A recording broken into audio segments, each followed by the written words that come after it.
There you go. So we're going to start. But before I begin, I just want to take a moment and acknowledge this incredible journey that each one of you has taken to get here. We as leaders in the school and the larger community know that we're currently in some really unprecedented times. We are naming that between the pandemic and the racial uprising, but I truly believe from the bottom of my heart that you as future social workers, that this is the time and place for each of you to implement real change. And I'm excited about that. So really, I know that, we tend in our culture to move on from accomplishment to accomplishment, but take some time to pat yourself on the back. You got here. So I'm going to share tonight's agenda, and then we're going to jump into our evening's presentation and group discussions. So I'm going to ask Miss Washington, if you can, beautiful. I don't even need to ask. Miss Washington's already on top of everything. So we are going to start tonight's agenda with a welcome from each of the deans, and then a short presentation from our keynote, Chris Wert. Then we're going to invite each of you to either stretch, get a cup of coffee, put the TV on for the kids, maybe give them an assignment or two, and take a minute. And then for all others, we actually have a short round of trivia set up, ready to go. Then we're going to move on to part two. Oh, goodness gracious, sorry.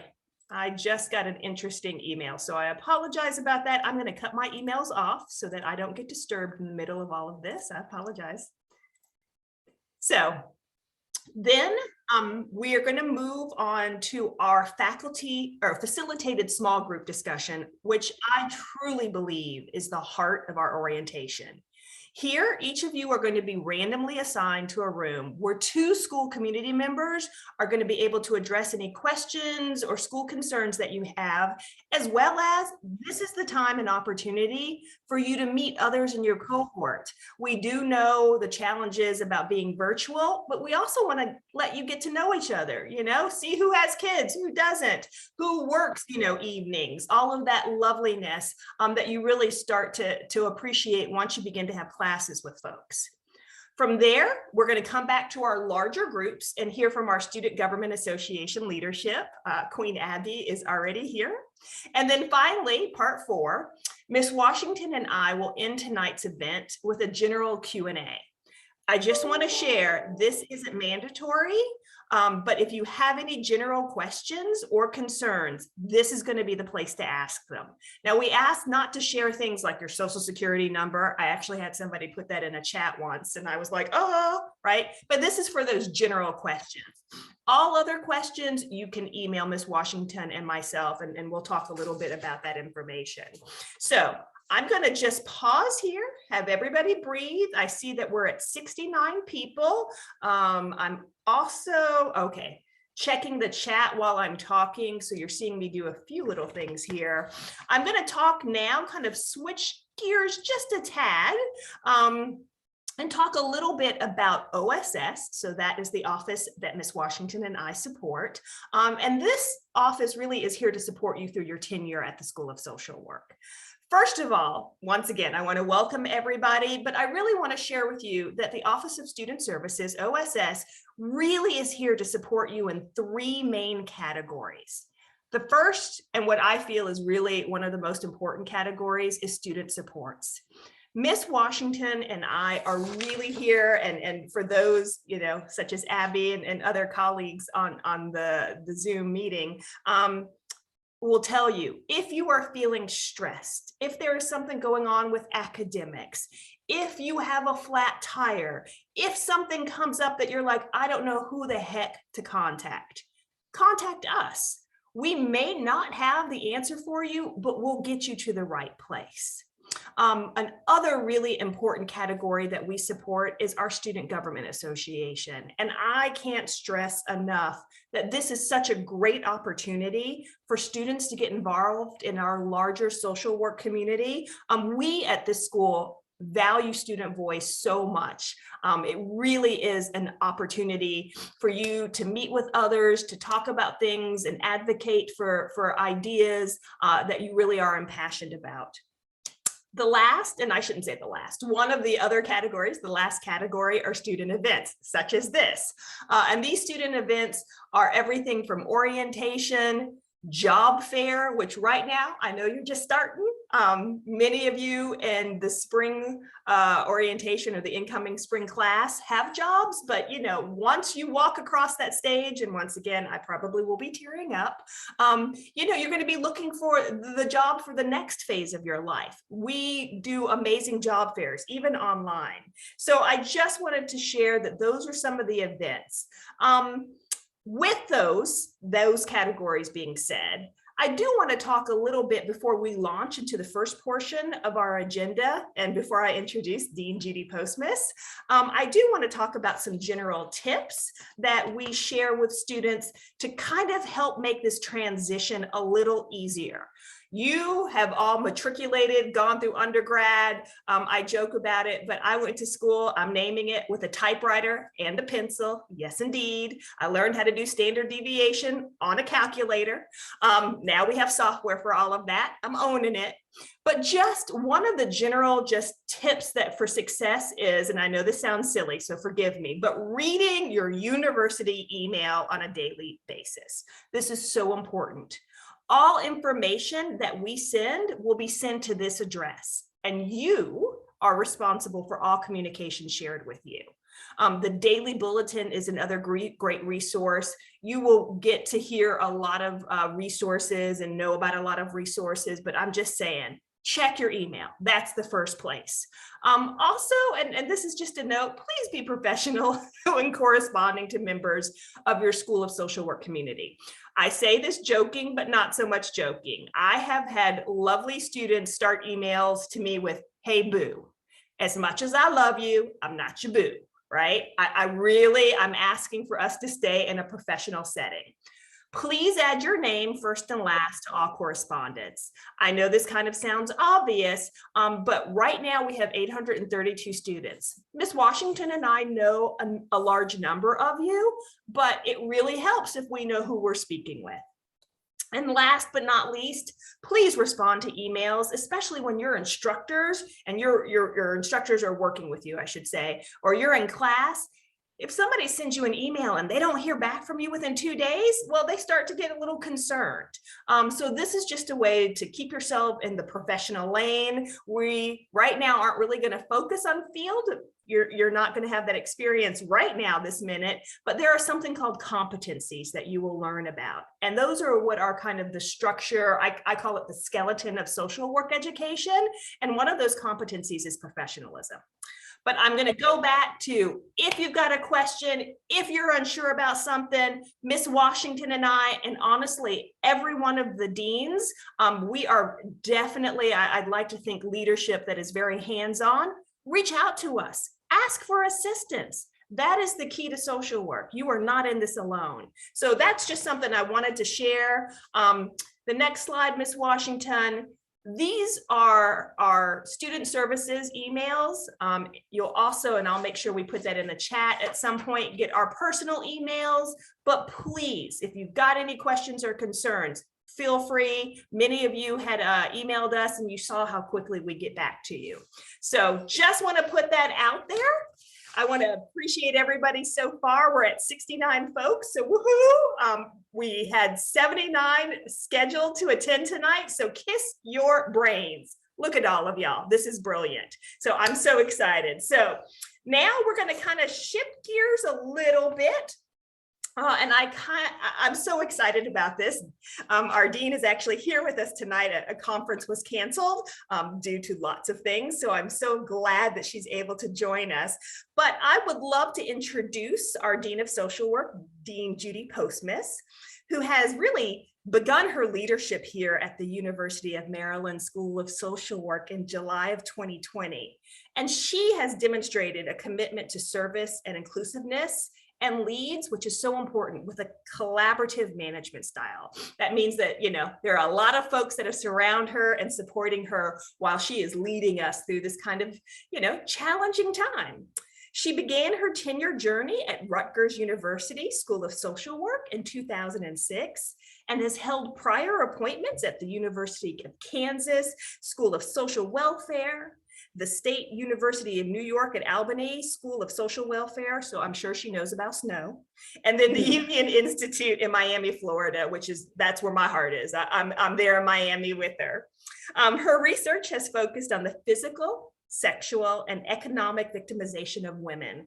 Soon after arriving at Rutgers, she founded and directed the Center on Violence Against Women and Children, which works to eliminate the physical, sexual, and other forms of violence against women and children, and the power imbalances that permit and allow them, through multidisciplinary research, education, and community engagement, in which all of you will see how important community engagement really is. Her commitment to community comes naturally, and born and raised in Miami to immigrant parents, I'm giving a shout out, we both have the same heritage. Dean Postma says she always wanted to help those who are oppressed based on race, gender, and class, and she sees her role as dean as an opportunity to return to those roots. We are so excited to have her, and now she's doing all of that wonderful work in the larger Baltimore area with the aim of helping our school expand its impact and commitment to the local, national, and international service. So please help me in welcoming Dean Postmas. Dean Postmas, floor is yours. Thank you, Taylor, and I'm so delighted to be here tonight, and I'm grateful, I guess, for COVID to cancel a meeting I had for tonight, that I can now be here in person. I'm so excited that you're going to be joining our school and that you are going to be entering, when you finish the school, the great profession of social work. I got my social work degree a while ago, 1990 to be exact, in Miami, Florida. And let me tell you, I never, ever imagined that that degree would bring me to where I am today as Dean of a School of Social Work. I never even thought about being a dean. I didn't even think about being an academic or a faculty member. Opportunities, as I went through my career, there were so many different things that I started, and I thought, okay, this is what I want to do. And then I'm like, oh, but opportunities opened up here, and then another opportunity opened up here. I surrounded myself with mentors, and including faculty members and others who could guide me and help me think, what does it mean to be a social worker? For some of you, you want to work with individuals and families, and you really want to help support them. For others of you, you might think big. You might think about policies. You might think about community engagement work. You might think about, you want to change systems and how the macro work happens. So the glory of social work is that you can do it all. And I encourage and challenge all of you to be open to new ideas, be open to something, that someone might mention that, hey, have you thought about doing this? Or here's an opportunity, and volunteer to do it. There's so many ways to really enhance your education while you're here. We all know that you are adults. You're no longer the 18, 19-year-old maybe who went off to college. This is you have life experience. Some of you have children. Some of you have children who joined us tonight. Some of you have jobs and responsibilities and things that, as you enter into graduate school, pace yourself, give yourself some slack. Don't wait till the last minute to get things done. Work and get to know each other. Some of my closest friends throughout my career came from my colleagues and going through the graduate program. Do what you need to do. And by the way, for those of you who are part-time, I was a part-time MSW student, had to work. I ended up having to go full-time. The program required me to go full-time my last year. I worked 3 part-time jobs to make it ends meet. So totally understand how you're juggling and managing and doing all these things on your own. But know that you're not on your own. Know that you are surrounded by people who care about you, who want you to succeed and want you to make a difference in the world. Because hang on to why you're going into this program in the first place. Because my assumption is you didn't choose to become a social worker to make a ton of money. So you're here to make a difference. You're here to improve the lives of others. You're here to change communities. You're here to just be a better person and leave the world in a better place. So I challenge all of you, encourage all of you, you got this, and I'm excited for you. And hopefully someday soon, we will be able to see you in person around the school, and at least a convocation at the end of May at some point. So again, good luck. I hope to see you around campus, and have a great rest of the orientation. Thank you so much, Dean Postmus. I really appreciate your time. We are going to move on now to Dean Dawn Shaeffer. We have a lovely video from her, and she is the Associate Dean for Student Affairs. Take it away, Ms. Washington. Hi, and welcome to the School of Social Work. I'm Dawn Shaeffer. My pronouns are she, they, and I'm the Associate Dean for the Office of Student Affairs. I've gotten no shortage of communication from me directly, as well as from the rest of my team. Our academic advisor, Nakia Sherman, has been in touch with you about plans of study, and the Office of Student Services folks, Assistant Dean Henriette Taylor, and Office Manager Teresa Washington have been cultivating your orientation experience. And so on behalf of all of us, we're thrilled that you're here. I tried to figure out what would be the best way for me to spend a couple of minutes with you. Since we're virtual, I thought maybe I would just give you my top 4 pieces of advice. So here goes. Number 1, please know that we are here for you. We want you to succeed. And so with that, if you need something, ask. We don't know that you're going through something. We don't know how to support you, and we really do want to be here to help so that you can achieve your goals. Please reach out early to us, to your faculty members. It's much easier to plan ahead than to try to go back and help manage things after they've gotten to a crisis point. If you don't know something, please ask. You won't be the first person who doesn't know how to address someone or how to use the library. If we don't know the answer to something, we'll get you pointed in the right direction. So please don't hesitate to ask us. My second piece of advice, remember why you're here. You are doing this because it's important to you, it's something that you care deeply about. And so with that, I'd encourage you to focus less on getting perfect grades and more on your learning. So an amazing GPA does not make a great social work practitioner. An MSW who's tried new things, challenged themselves, and took risks is the person that makes a great social work practitioner. Number 3, please remember, I deeply, deeply believe this, that self-care is an act of resistance and liberation. This is hard work, it's emotional, it's challenging, it's all the things. And you're gonna have to find a way to step back and to recharge, whatever that means for you. I get this conversation all the time with students and with my friends and my peers, and it means lots of different things for different folks. I can tell you, if I didn't have my dogs to walk incessantly throughout this year, I'm not sure what I would have done. I also find that laughter is amazingly good for the soul, and so I hope that you'll join me in that. Please remember that you've got this. This is my last bit of advice. You're here because you, your family, your community, your support system, we all know that you can do this, right? Self-doubt is normal. Imposter syndrome is normal. But you also have to remind yourself that you do, in fact, have this. We all know that. And we're here to help you become the person, the social work practitioner that you want to be. So thank you for allowing me the space to welcome you. We're all thrilled that you're here. We can't wait to see all the very cool things that you do on this journey. And we're really excited to see you soon. Thank you so much, Dean Shaeffer. I know she's here. If you're not sure, you're starting to hear a pattern of saying, we are here to help you. I know you're going to hear that a lot, and you're probably going to just pull out your hair by the end of the evening from hearing that. We mean that. Okay, so next I would love to introduce you to the video of Dean Nejma Celestine Donner. Ms. White, if we could start that. Thank you. Welcome, everyone. My name is Dean Celeste Donna. I use she, her, and hers.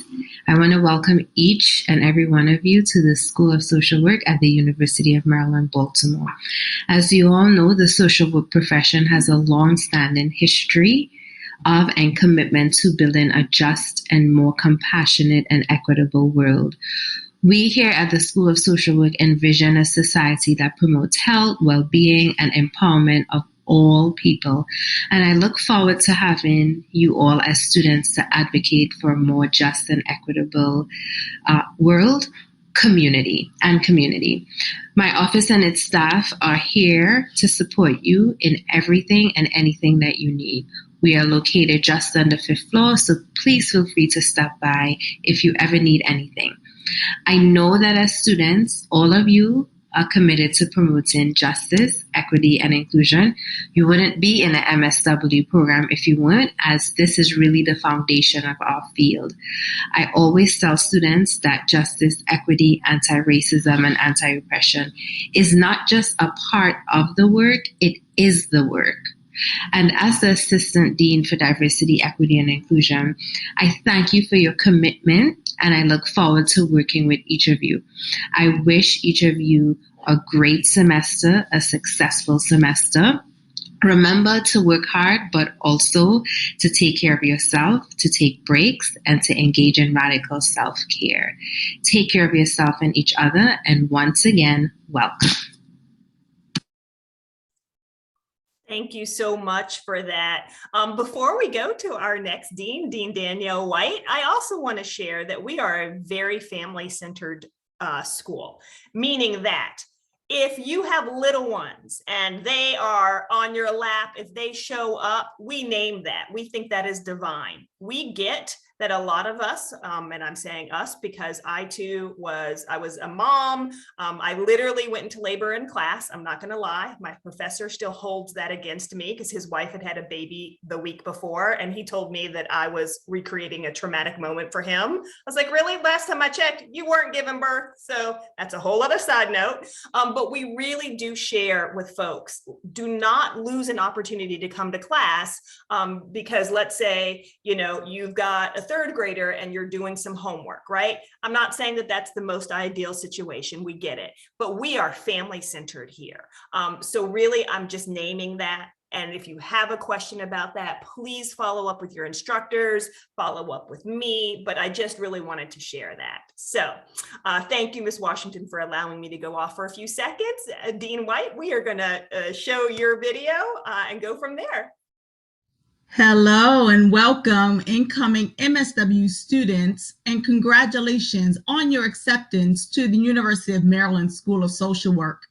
Your dedication to the profession, personal qualifications, and experience distinguish you from this year's pool of applicants. We are delighted to welcome you to the UMSSW family.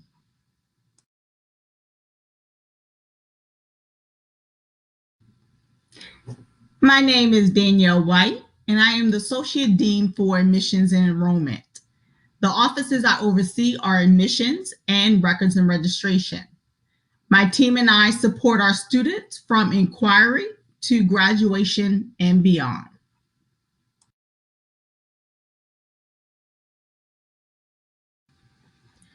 From our admissions team, you started off meeting our recruiter, Ms. Venicia Carter, who introduced you to our MSW program. Once you started the application process, you interacted with our wonderful admissions assistant directors from either our Baltimore campus, Miss Natalie Flowers or Miss Shannon DeGrosse, or our Shady Grove campus, Mrs. Jessica Ryder Amin.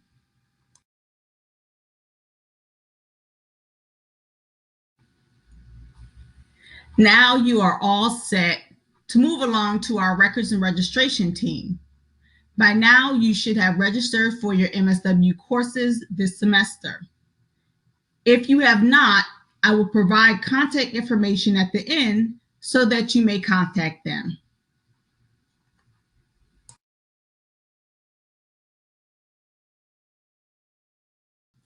The Records and Registration Office can help you with the following below and so much more. Assist with registering for classes. Students are strongly recommended to self-register themselves through SERFs. Enrollment and degree verifications, degree progress and certification, approves academic overloads, audit of a course or leave of absences, VA educational benefits with the help from Ms. Phyllis Pope or myself, and waitlist requests with the help from Ms. Shannon Hammond.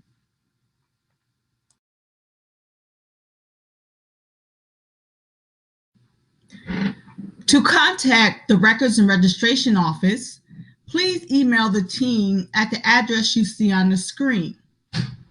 Again, welcome and have a great semester. Thank you so much for that. And Dean White, while we have you here, do you just want to wave and say hello to everybody? Do the princess, or is it the queen wave? Queen wave, hold on. Hello, everyone. I just noticed that on my last screen, yeah, that link look a little yellow where I don't think you can see that, right? So I provided the actual email address in the chat. So if you have any questions in regards to your registration, classes, scheduling, I provided that email address in the chat.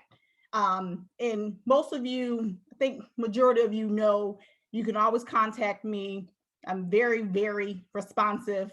If I don't respond back like within 24 hours, hawk me, email me again. But welcome. So happy that you all are here. And so I will stop talking now. Go ahead, Teresa. We always love to hear from you, Dean White. Absolutely. So next, I'd like to introduce the video to Dean Amanda Linn, who is the Associate Dean for Academic Affairs and Admissions. And I'm sorry, I have that old title. We're just going to say she is the queen bee of all queen bees for academics as well. She's amazing. She's going to share a little bit about what she does and how she supports the students here at the school. Thank you. Hi, everyone. My name is Amanda Linn. I'm the Senior Associate Dean for Academic Affairs and an Associate Professor here at the School of Social Work. You probably recognize my name from a lot of emails that I have sent you. And I am extremely excited to be here, or for my voice to be here, to welcome you to the School of Social Work and to provide this overview of our MSW curriculum and to give you some tips to successfully get through our program. So I am so happy each and every one of you are here. So here on the screen, you'll see on the left, we have a photo of our Redwood Street building, and this is where Baltimore City students will eventually be taking classes. And then on the right is our building at the universities at Shady Grove in Montgomery County. I hope that everybody is aware that for right now, all of our classes are online, everything is remote. And we are hoping that the public health situation will change over the course of the semester so that those of you who have signed up for in-person or hybrid classes will be able to be on campus. But for right now, we are trying to protect the health and safety of all of our school community. So the School of Social Work has been around for 60 years. And throughout that time, our core mission has remained the same, and that is to equip you to work at individual, group, community, and policy levels to affect both individual and social change. But since 1961, many other things have changed. We have a lot more students. More than 850 students total are in our MSW program. We have a lot more faculty, about 80 full-time faculty, and then we have many amazing adjuncts who work in the field and bring their experience and knowledge to the classroom. And we are a much more diverse school.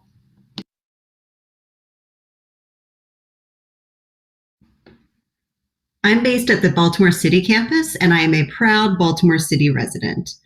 Many of you are attending school in a city that has considerable social, political, and economic challenges, but it's also a city that has a lot of pride, determination, and innovation. So many of you, whether in your field placement or through class assignments or maybe even as research assistants, you'll get the chance to work alongside residents of Baltimore and throughout the state of Maryland.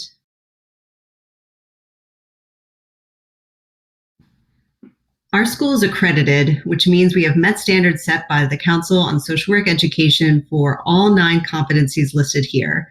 What this means for you is that we have integrated competency assessment into your field placements, all foundation classes, and select advanced classes. And we collect data to help us assess how well we are doing in training effective social workers and where we might need to improve our program.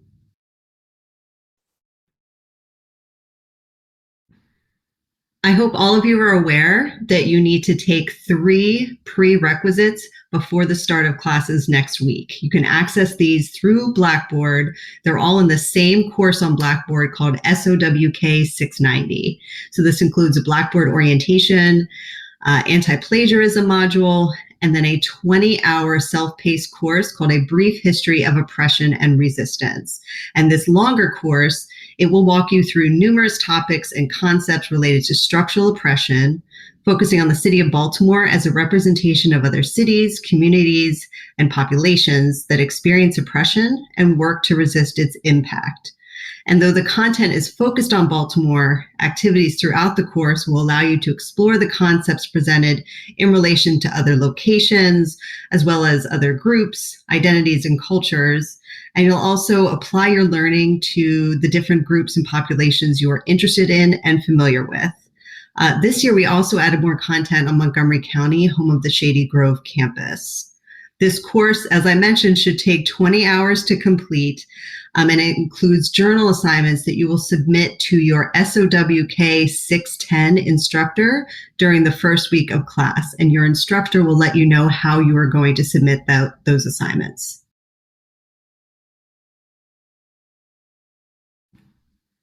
We have a 60-credit MSW program, and MSW education has a concurrent model, which means that you are in field and in classes at the same time. So keep in mind this idea of what's called praxis, this constant action and reflection between your classes and field. So your foundation year, you are in field 2 days a week. This year, field for foundation year is a minimum of 58 days throughout the academic year. And for your advanced year, you're in the field 3 days a week.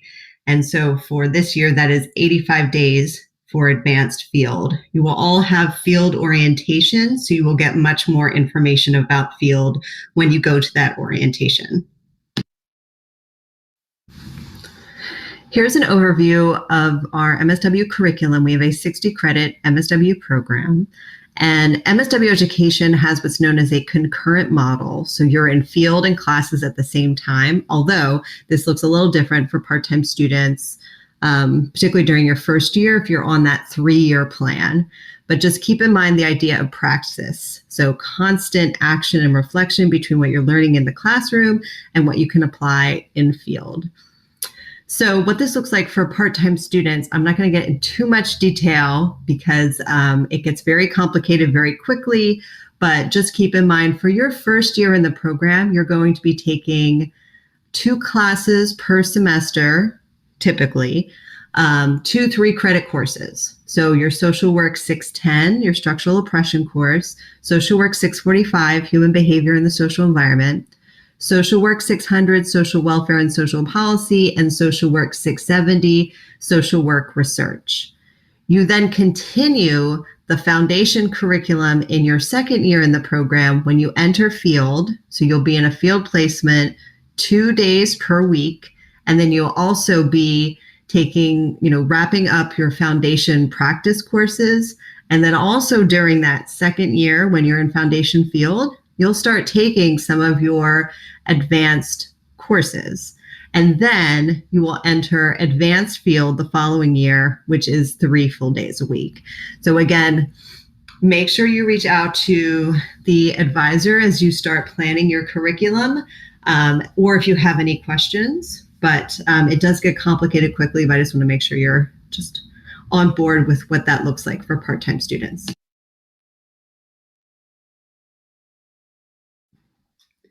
In a typical year, we offer a variety of types of courses. We are slowly getting back to offering more of this variety, but we are doing this slowly because we want to protect the health and safety of our students, our faculty, and our staff. So this fall, we are offering some in-person classes. We also offer 2 different types of online classes. Asynchronous courses are those where you can, quote unquote, attend class at a time that works for you. But what that means is that you typically need to complete different tasks and learning activities each week. It's not like you can do nothing all semester and then submit it all at the end. So your instructor will let you know, like every Wednesday by 5 p.m., you need to submit this, etc. For those courses, you'll typically use Blackboard to view videos, recorded lectures, participate in discussion boards, write journal reflections, things like that.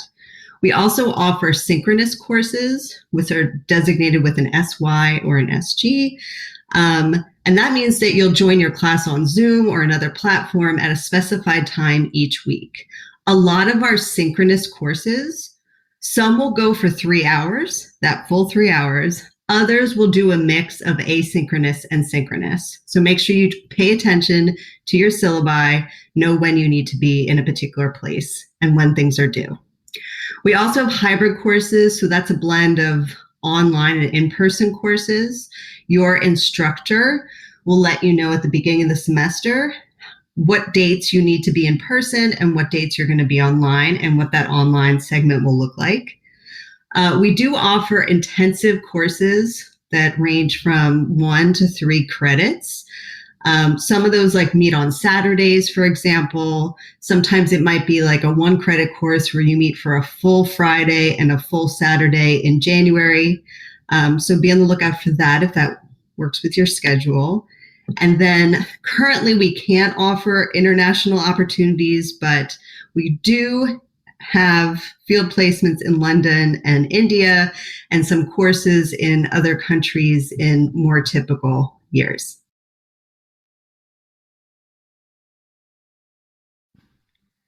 There are 7 required foundation courses, and your foundation curriculum is really about breadth of knowledge.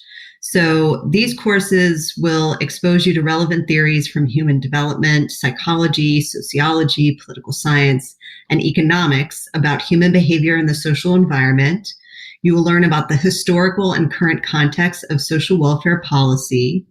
You will begin to gain the skills to critically assess social work research and evaluate interventions. These courses will also introduce you to the practice continuum. My dog is snoring, sorry. So the practice continuum, which includes the micro level, which is individuals and families, the meso level, which are groups, and the macro level, which includes neighborhoods, organizations, policies, and larger systems. And finally, after a multi-year process to include more content in our curriculum about diversity, equity, inclusion, and social work's role in fighting structural oppression and racism, all foundation students are now required to take a 3-credit course on structure. Miss Washington, we just lost some sound. Give us a second. In the video. Hang on 1 second. Okay, thank you. And this is where There are 7 required foundation courses, and your foundation curriculum is really about breadth of knowledge. So these courses will expose you to relevant theories from human development, psychology, sociology, political science, and economics about human behavior in the social environment. You will learn about the historical and current context of social welfare policy. You will begin to gain the skills to critically assess social work research and evaluate interventions. These courses will also introduce you to the practice continuum. My dog is snoring, sorry. So the practice continuum, which includes the micro level, which is individuals and families, the meso level, which are groups, and the macro level, which includes neighborhoods, organizations, policies, and larger systems.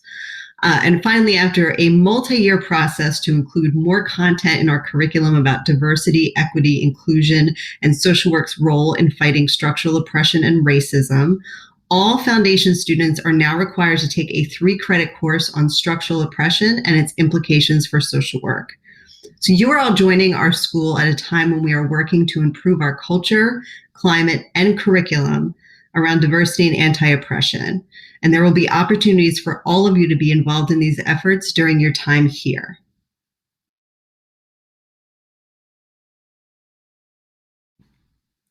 Foundation Field is an opportunity to expand your horizons and have some professional experiences you haven't had before. So think of it as try it, you might like it.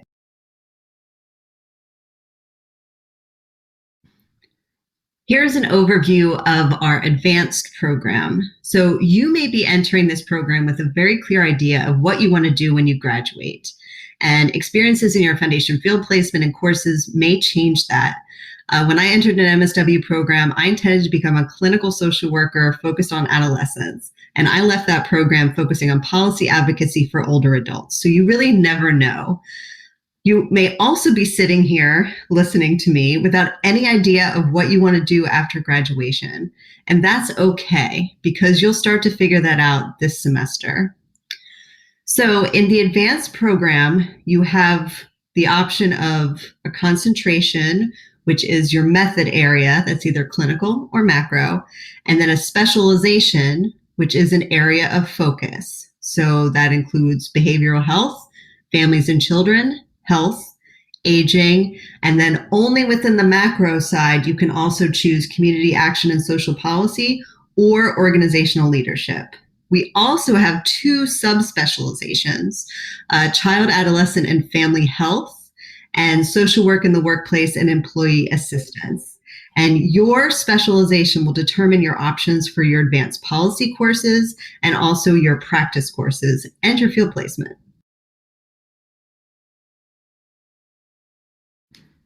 Advanced field is an opportunity to choose your path, but I can't stress this enough that there are multiple paths to being a successful social worker. So sometimes advanced field placements will turn into an opportunity to be hired for a full-time position. It might be a really great fit between the student and the agency, and it works out that way. Other times you might learn a lot of things in your field placement, including the fact that you do not want to work at that agency. So there are multiple things you are going to learn through both years in the program, and never put pressure on yourself to do things a certain way. Like I said, multiple pathways to success.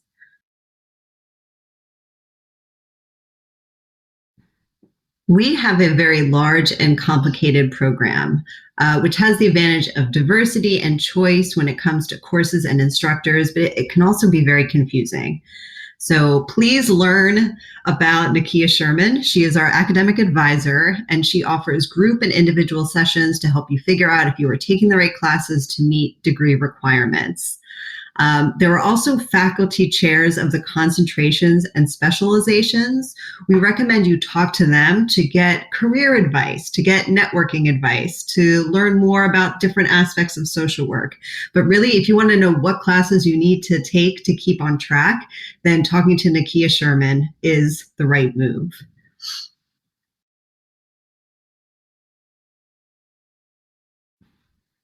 And here are just some of our faculty who you may want to seek out for career advice.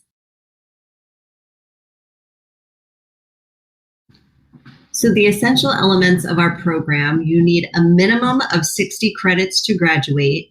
You need to maintain a minimum GPA of 3.0. So you need a 3.0 to graduate.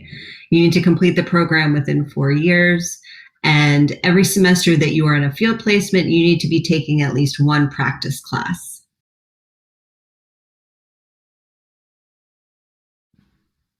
We understand that life happens, that many of you are in grad school at the same time you are working or taking care of children or caregiving for a parent or dealing with your own chronic health condition, among a host of other things.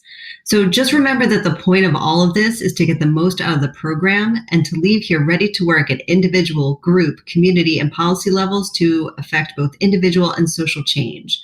Please don't hesitate to communicate with Assistant Dean Taylor in Student Services or Associate Dean Shaeffer or myself. You may need to drop a course or take a leave of absence and then come back to this later, and we can help you with that. You may experience challenges that make part of this program tougher, and we can help you with that as well. Please, if you are struggling, reach out to your instructors. Let them know if there are things going on that are going to impact your ability to do your assignments, to get through the semester. People are very understanding here, and they just want to know if they can help you and be supportive. There are also campus supports. There's the counseling center, there's educational support and disability services that can help with getting any accommodations that you need. There's a writing center on campus. These are not editors who will revise your paper for you, but they will meet with you to address aspects of your writing that you would like to improve. Also want you to know that we have a required attendance policy. If you do not attend a class the first 2 weeks of class and you have not contacted your instructor, then you will be dropped from that course. Many of your instructors will also have their own attendance policy that will be in their syllabus. And in many cases, class attendance is part of your final grade. So really in grad school, you are expected to be here for all 15 sessions. Things may happen, make sure you communicate with folks in advance, but the expectation is that you are here for class.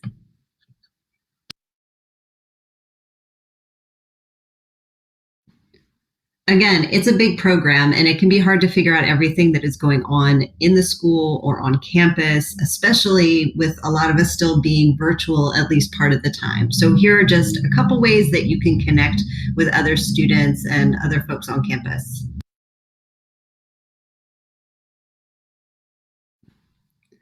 I'm going to wrap up here with just some tips as you navigate the program. So first of all, please take care of yourself, even if just in small ways. Take a break, do whatever brings you some joy. Is it cooking, baking, exercise, knitting, organizing your closet? Doesn't matter what it is. This applies to your time here as a student, but also when you become a social worker or if you decide eventually to become a professor or associate dean, you never know. And this is especially true right now. So even as things are slowly getting a little bit back to normal, this is probably not how you envisioned your first semester in graduate school. And so we're all facing challenges as we really try to get out of this pandemic. So here's just some of the things that are bringing me joy during these very strange times. I love hanging out with my dog, Lucy. She's the best dog ever. I've been trying new things like fly fishing. I'm terrible at it, but I really dig the quiet and walking through the water. That's really fun. And I've also been going on hikes with friends. So as we navigate returning to more in-person classes and having more of a presence on campus while still in this pandemic, we are asking instructors to be flexible with you and also for you to have compassion for faculty and staff.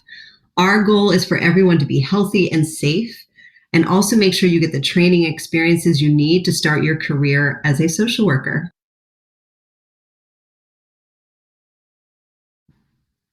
Also be inspired by leaders. You are entering a well-respected and critically important profession.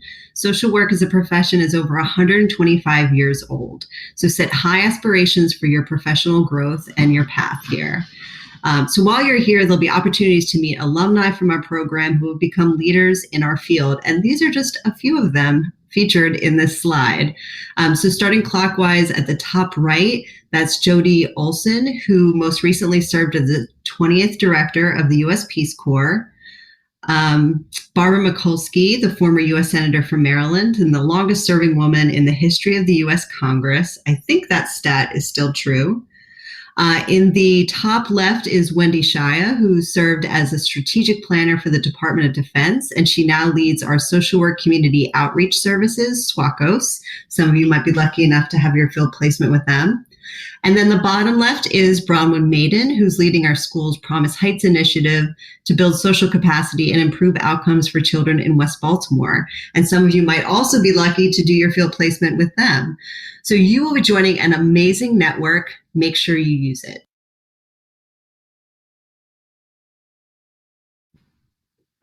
Another recommendation is to pay it forward.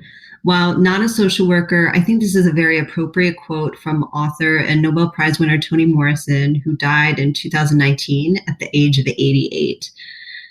So keep this in mind as you take what you learn here into your field placements and then on for your social work career.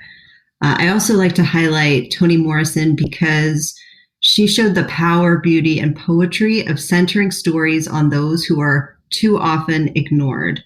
And as social workers, whether clinical or macro, or more likely some combination of the two, you also will have the opportunity to center stories on those who have been ignored.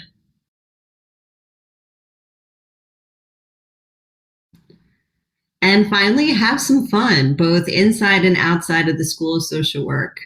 make friends, laugh a little. I like to say that I take my work seriously, but I don't take myself too seriously. My sense of humor has always helped me cope with the stresses that come with this field. So I highly recommend fitting in some fun.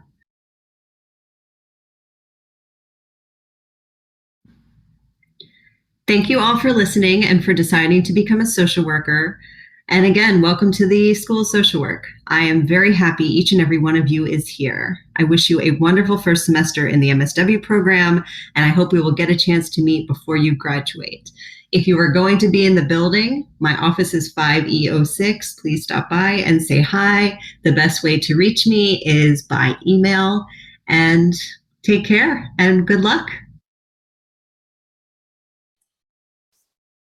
Thank you, Ms. Washington, for sharing that. I'm going to take a pause right now. I know that was a plethora of really important, overwhelming information. I want to share personally, I came from a legal background, so I did not have an undergraduate degree in social work. And my first day of orientation, I went home and cried. I didn't know what macro was. I didn't know what clinical was. I was like, what in the world are y'all talking about? I promise you, you will be supported in making these decisions. Yes, it feels like a lot now. And when I was teaching, I would always share, students are kind of like baby eagles. When you first see them, they don't have a lot of feathers, they got to be protected. But I promise you, there's going to be a point where you are standing on the nest. You will be full feathered and majestic in the work of social work. I promise you. I promise you. I know it can feel overwhelming, which is the other reason why we did these videos. These videos, again, will be posted later on. So for those of you who are note takers and are like, well, how many credits did she say? And what did she mean about after foundation? What am I doing? We got you. And Miss Nakia Sherman, Dean Linn, everybody is a great resource. So if you have a question, ask. I myself am a macro social worker, which means that if you came to me with a clinical problem, I would be like, oh my stars, let's bring a clinician in. I know how to talk to community. That's why I do what I do, right? So we all have our different superpowers, but I don't want anybody to freak out and go, I have no idea what she's talking about, okay? We got you, we really do. Next, we're going to talk a little bit. We've got a couple of slides about field, and you really right now just need to know about field. We're not going to, give you too much information. We also want to be mindful of time because we know we've just taken an hour and dumped, years of our knowledge into your head, and it might feel a little overwhelming. So first of all, I want to share that Field is offering you a huge warm welcome. The Office of Field Education is on the 5th floor. They're an amazing resource. If you have any questions, we have included their email as well as their phone number. Now, I'm going to tell you, please email first. That is always the best way to get a hold of somebody. Then you can call. Sometimes, especially with COVID going on right now, we all are teleworking. So I'm just going to share. Phone numbers are great. I joke about it, but I carry, I don't know if you can see it or not. I call it my Batmobile phone. I literally carry this everywhere I go. But just to say, once again, please use the email first and then follow up. Give also about a day for a response, a day or two, just because we all are human, right? Next slide, please. So students admitted into spring 2022 semester will be in field placement fall of 2022 and spring of 2023. I know that sounds like a far way off. Here are some dates. If you have a question about this, please email Field. I'm not going to go into real depth about this, but Field will be able to explain it. I know that they're going to have some town halls, some open meetings. Go to those. Those are important. Okay, so that is my spiel for Field. And then, like I said, we're going to have this information online, so don't worry about it. Next, we're going to kind of end our welcome with our keynote. We, every semester, ask a team member to share a little bit about their work and collective wisdom to pass on to our incoming class. Here at the School of Social Work, we do all kinds of work. I've had the pleasure, when we work at the White House, we say we've had the pleasure to work for the president. I have worked everywhere from serving on national campaigns to colleagues who have been amazing in writing research and books. So we really have a plethora of those who have different experiences. This semester, we're inviting Chris Wert, who is the Educational Director of Title IV-E, to be our keynote. Chris has been a part of the University of Maryland Title IV-E program since about 2011, where he has served in a number of roles: seminar leader, trainer, assistant director, and director of the program. In addition to his Title IV-E work, Mr. Wert teaches courses focusing on child welfare practice and motivational interviewing. And this is where I'm going to pause. I and many of us continue to take classes and continue to educate ourselves, even when we're teaching. Love motivational interviewing. Even though I'm macro and that tends to be a clinical class, if you can take it, it's one of the best tools you'll have in your toolbox. So that's my little spiel on motivational interviewing. But prior to joining the university, Mr. Wert worked in direct practice in Maryland's child welfare system, where he primarily worked with teenagers in the foster care system for about 10 years, followed by supervising the adoption unit at the Anne Arundel County Department of Social Services for about 6 years. He's been a member of the Motivational Interviewing Network of Trainers, MINT, which is a really big deal, since 2018, and has offered MI training to such a wide variety of professionals, focusing primarily on using MI in the child welfare setting. Excuse me. So it's my pleasure now to introduce the following video from Mr. Wert.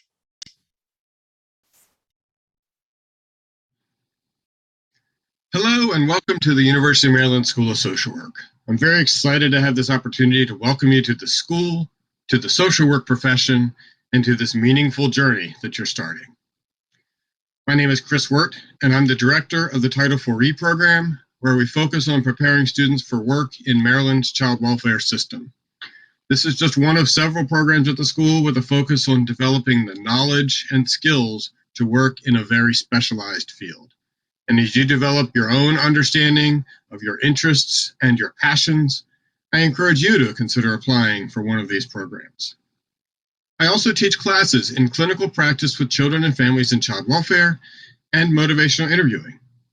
In all of this, my experience in direct practice in social work, specifically in working with teenagers who are in foster care and in supervising the adoption unit at a local Department of Social Services, these experiences guide my teaching and remind me of the important lessons that I learned. And I wanted to share a few of those lessons that I learned from my clients through the years. A lesson that several of my clients have taught me is that taking time to build trust and to lay the foundation of engagement is never wasted. Getting to a place where our clients can share deep personal thoughts with us and takes work. And when our clients share that trust with us, it's an honor. We play such important roles in our clients' lives, and so much of what makes our involvement either helpful or not helpful depends on this trusting professional relationship. One of my first clients taught me about the impact that public policy at the federal, state, and local level can have on the individuals and clients who we serve. This young man was born in 1975 and entered foster care at birth. And at that time, there was no expectation of making foster care a temporary situation. So he had grown up in the system. He had lived with several different families, and he had been separated from his siblings. And I can't help but wonder what impact the right policy would have had on his life.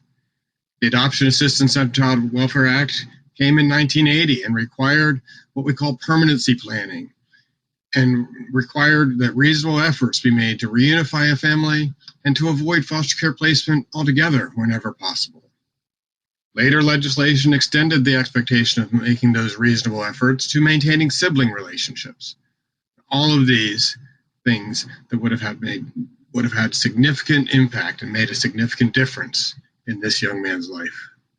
In right policy The right practice, the right ways that we go about the work that we do can make a tremendous difference in the lives of the clients we serve. Another lesson learned is the importance of connection, the importance of belonging, and the importance of family. A young teenage client shared with me that she wanted to be adopted, but unfortunately that was never the direction that the court wanted to proceed. It's a different story about why that happened. We'll get into that maybe if we talk later. She was raised in that foster home and aged out of foster care. But that still didn't change her desire for a legal, official, and permanent family. And years later, she and her foster mother just made the decision to pursue an adult adoption. She shared with me later a quote that I'll never forget. She said, "I always wanted to be adopted. I always wanted to be a part of this family." How strong is that connection? How strong is that need for belonging and that need for family in the lives of our clients? I've learned to be aware of my own privilege and that life without this privilege looks very different. I've seen the impact of racism when clients have shared that they didn't believe they could get a regular job or go to college, or that they felt such pressure to define themselves within the narrow boundaries put on them by our society because of the color of their skin, because of the culture they're born into, because of their sexual identity, because of many other ways that they're discriminated against. I've learned the importance of being part of the solution to this problem of discrimination at all levels, and making that a priority of the way we practice social work. I share these lessons with you and hope that you embrace the opportunities to learn that are right in front of you. And I have a couple of tips that might help you do that. First, make connections. You have a chance to connect with your colleagues in class and in your field placements and develop friendships that will become professional supports that you will value throughout your time in school and well beyond. People sitting next to you in class, even if it's a virtual class, are incredibly valuable resources. Also, take time to make connections with faculty. You have an amazing group of faculty members here who are passionate about social work, who love teaching, who hold deep knowledge of specific areas within the profession, and who are willing to invest in your learning and your growth. So stop by their office. Take time to talk after class. Make the effort to set up that Zoom meeting, and I promise the connections with you and these conversations with you are the best part of our jobs. Next, I challenge you to embrace the opportunity to learn and to grow. Change is hard, and it's not comfortable. It's challenging to learn about the bias that you've internalized, and even more challenging to learn new habits that change that bias, to change the way we interact with others and the way we respond when we see actions and systems that hurt others. So important and not easy. I challenge you to embrace the opportunity to learn new skills, new approaches, new theories, and new attitudes to carry with you into your work, into the social work profession. And again, I want to congratulate you on taking these next steps in your education and in your career and in your journey to becoming a professional social worker. I appreciate you, I value you, and I'm excited for your next steps. I wish you all the best, and I sincerely hope that our paths cross at the school sometime very soon.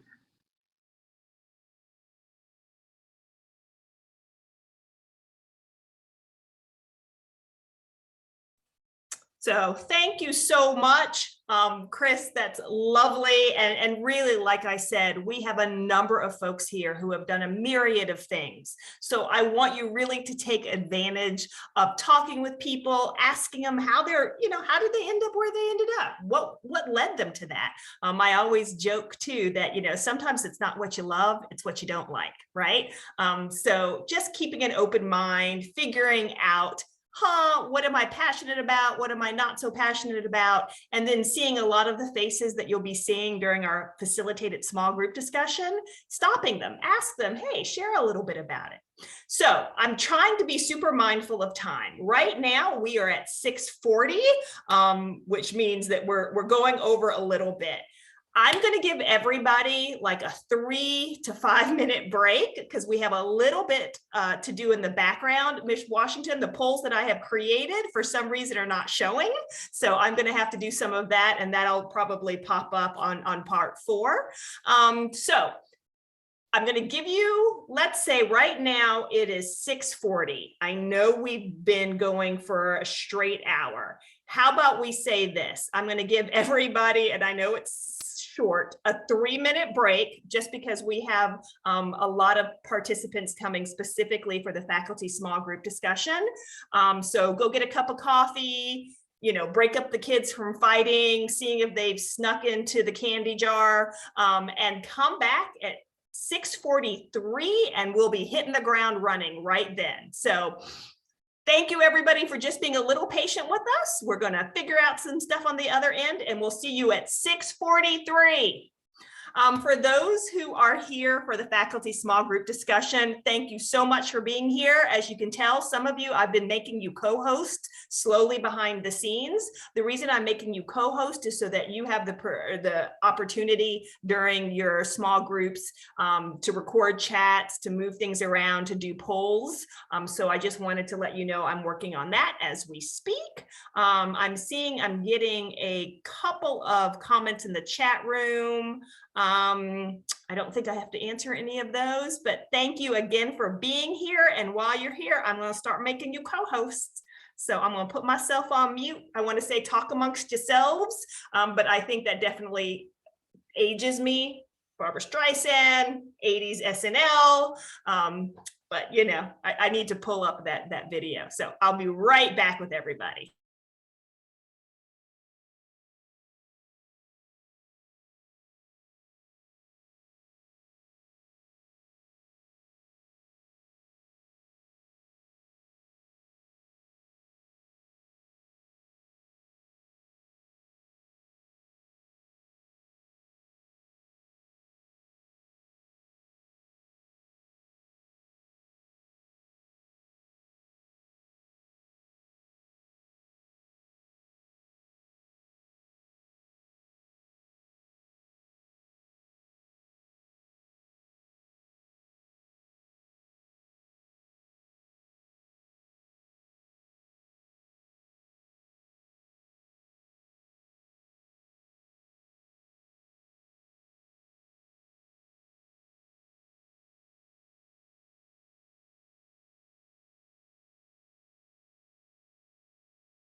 Super. Well, I see we've got 80 folks.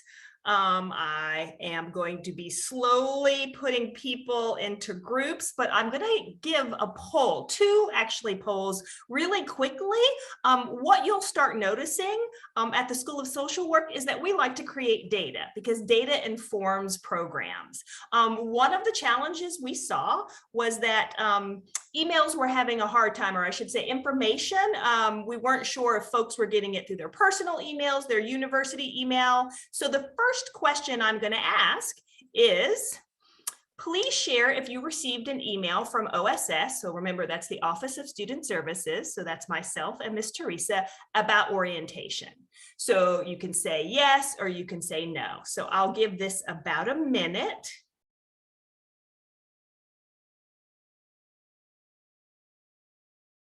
Okay, we've got 35% who has participated at this point. So I'm going to ask everybody, I should say students, to please answer this question. Let's give it another 30 seconds.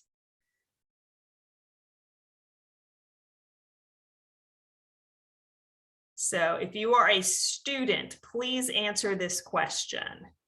I would hate to just have 35% of you sharing your data. Okay. Well, I'm going to call it now.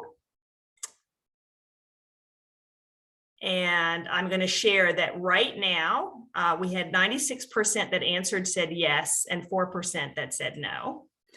And then the next poll, sorry, and I had created these polls. This is the other thing. Life happens. Technology sometimes has glitches. And I had to laugh because I had created all of this earlier. I'm going to relaunch this poll again just to see if we can get everybody to participate. So can you please answer that question again? Thank you for whoever put that in the chat. I'm trying to, look at this. This is that collective wisdom that we're always talking about. Okay, this is splendid. So we are receiving a lot. I'm going to end the poll now. We're at 78%. We had 88% saying yes, I'm going to share the results because it's always important to share results. 88% said yes, 12% said no. So that will help Ms. Washington and I in the future. So thank you very much. I'm going to share one more poll. And stop sharing. I thought I was going to share one more poll. So the next poll we're going to ask is please share with us which email account used to receive information about orientation. Was it your personal email? Was it your university, or was it both? So I appreciate again this information. This is super important to us so that we know how to communicate with incoming students. So I see some folks don't have access to the university email. Yes, we absolutely understand that. But this just kind of helps us know where to post information and how to communicate with folks. So I'm going to end the poll, I'm going to share the results. So we had 35% saying they had personal, 11 university, and 56% said both. So thank you so much for taking the time. I really appreciate that. We're going to go right now into the second, or I should say part 2, which I really think is the heart of orientation. This is the faculty small group discussion. And I'm getting a lot of responses on chat. I promise I will answer that as soon as I finish giving you the instructions about what's going to happen next. So just hang tight with me. So I'm going to ask everybody to put their listening ears on. Can you tell I started in an elementary school? So part of me wants to do the clapping, part of me wants to do the ears. That would be really inappropriate, but we're going to start with 4 students. We currently have 7 rooms set up. Each student except Shady Grove, so each student except Shady Grove will randomly be placed in a room where there'll be 2 facilitators hosting the conversation. Once all the students except for Shady Grove, think of yourselves as, superheroes in a different kind of, I should say it's Marvel versus DC Comics. Wow, you can tell it's late tonight. But we're going to move Shady Grove students into their specifically identified rooms. Okay. For facilitators, I know I sent you emails, and I'm so sorry. Miss Washington, darn it. While I'm talking, Miss Washington is behind the scenes, and yet I lost her on the screen. Miss Washington, can you give a shout out real quick? Because I'm losing you on the screen. I'm here, Dean Taylor. I don't see you. Good, googly moogly. Okay, let me do the instructions and then Miss Washington, I will, why can't, you are not popping up on my screen. So bizarre. Oh, there you are, Miss Washington. Yeah. There you are. I'm giving Miss Washington some of her superpowers back. She allowed me to have some of them.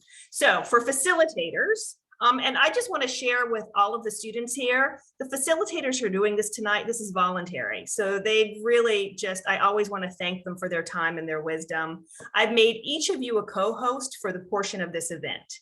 And we're asking that once you are moved into a room, if you end up in a room that wasn't identified on the spreadsheet that I sent to you earlier, please go to that room identified. So if you were in chat room 1, please go to chat room 1. We will be working, Ms. Washington and I, in the back, making sure everybody's where they're supposed to be, but I just thought it was easier to also explain this while we're all here together. So with that being the case, Ms. Washington, if you can give me the verbal okay, and if folks can then be sent to their rooms, we will get this started. It might be a little messy, but this is the beauty of like learning and living together. I'm currently opening the rooms. Fabulous. Please click on the link that says. All right. We will see you in a bit. Dean Taylor. Stay here. So if I'm supposed to join room 3 and it's asking me to join room 2, what do you want me to do? I'm having the same issue. Okay, so then go, can you see the right room? From rural Utah, and I'm in the middle of a career change. So I'm experiencing transition on like every facet of my identity right now. I just finished a number of years running an outdoor education program where I ended up doing a whole bunch of working with people in transition, being a coach and a mentor and a supervisor to people, and then starting to understand like how to influence the culture of a small program. And so I really want to keep going on those skills in offering one-on-one counseling, but also, and this is the part that I don't know how to do, like orient myself to public education, in particular, transitions of any kind, but like human suffering, palliative care kind of stuff is where I think is where I'm oriented to right now. Mm-hmm. So you'll get there, and I'm not trying to give every answer for everything, but I will say we had a training in November that was a panel of people working at the hospital across the street. And I just will say that that group, that team of people who presented as panelists that are all alumni of the program, were so generous with their time and very interested in mentoring students, not just as graduates, but while they're in the program, in understanding what that kind of practice looks like, what the options are, and helping to navigate like coursework and other aspects of the program to kind of ensure you are provided the opportunities to help you make an informed choice. Yeah. So I just want to put that out there as like a piece, and I'll put my email in the chat. If you want to follow up, I can give you their contact information or send you the link to the training that was recorded. But I'm just saying that's an interesting area, but there's some really fun alumni that are really excited to connect with students. Yes, that is very. I am also a. Oh, okay. Hey, Taylor. I am not with the field office, so their whole process of how they choose or like what they're looking at, I am honestly not sure of.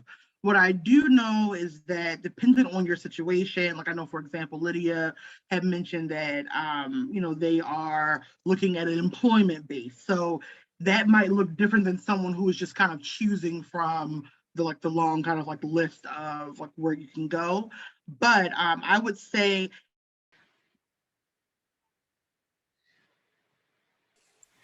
hi guys, my name is Jenna. I am from Severn, Maryland.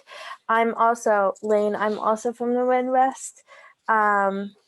I'm actually from Minnesota. So I came out here when I was in high school. So, because my parents moved out here.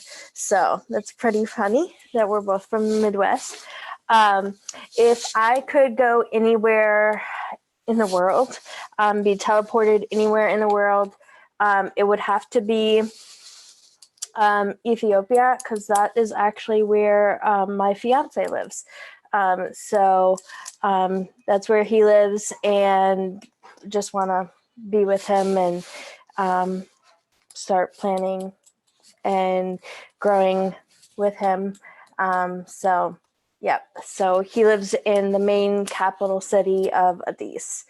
So that's where I would go. I will pick Amanda, because did you actually say where you were from? Me, Amanda, or Amanda Snowden? There's two Amandas here. You. I did not say. So my name is Amanda Lenning. I'm the Senior Associate Dean for Academic Affairs. So you probably have seen lots of emails from me, and I've met some of you in some other Zoom sessions. So nice to see you or meet you. I live in Baltimore City. I live a few blocks away from the Natty Bow sign, if you know where that is, if you've seen that landmark. I love living in Baltimore City. Well, you're right. These are kind of hard questions. I think I'm going to go with if I could have an unlimited supply of one thing for the rest of my life, what would I pick? And it would be gummy bears. I'm not even embarrassed. I really like gummy bears. So that's what I would pick. And I'm going to hand it off to the other Amanda in the room. Hi, I'm the other Amanda. I live in Frederick County, Maryland. It's about 45 minutes to an hour from Baltimore. I've lived here my whole life. If I could have an unlimited supply of something, I'm gonna go ahead and be that basic girl and say coffee, because coffee is life, and if I have a cup of coffee, I feel like I can do anything. So who hasn't? Dawn. She raised her hand. I know, I'm just kidding. That's why I was all surprised. Hi, everyone. So I'm Dawn Shaeffer. I use she, they pronouns. I'm the Associate Dean for Student Affairs. So you probably haven't gotten many emails from me yet, but you will soon. Here's my dog who's very displeased that I am on the phone right now. So we're on Zoom right now. So happy to meet all of you. I'm going to take this chance before we go into something else to encourage you to begin to make connections. If you haven't, or if Amanda hasn't brought that up or Linn hasn't, maybe put your email addresses into the chat. I'm happy to, if you'd like to, you don't have to.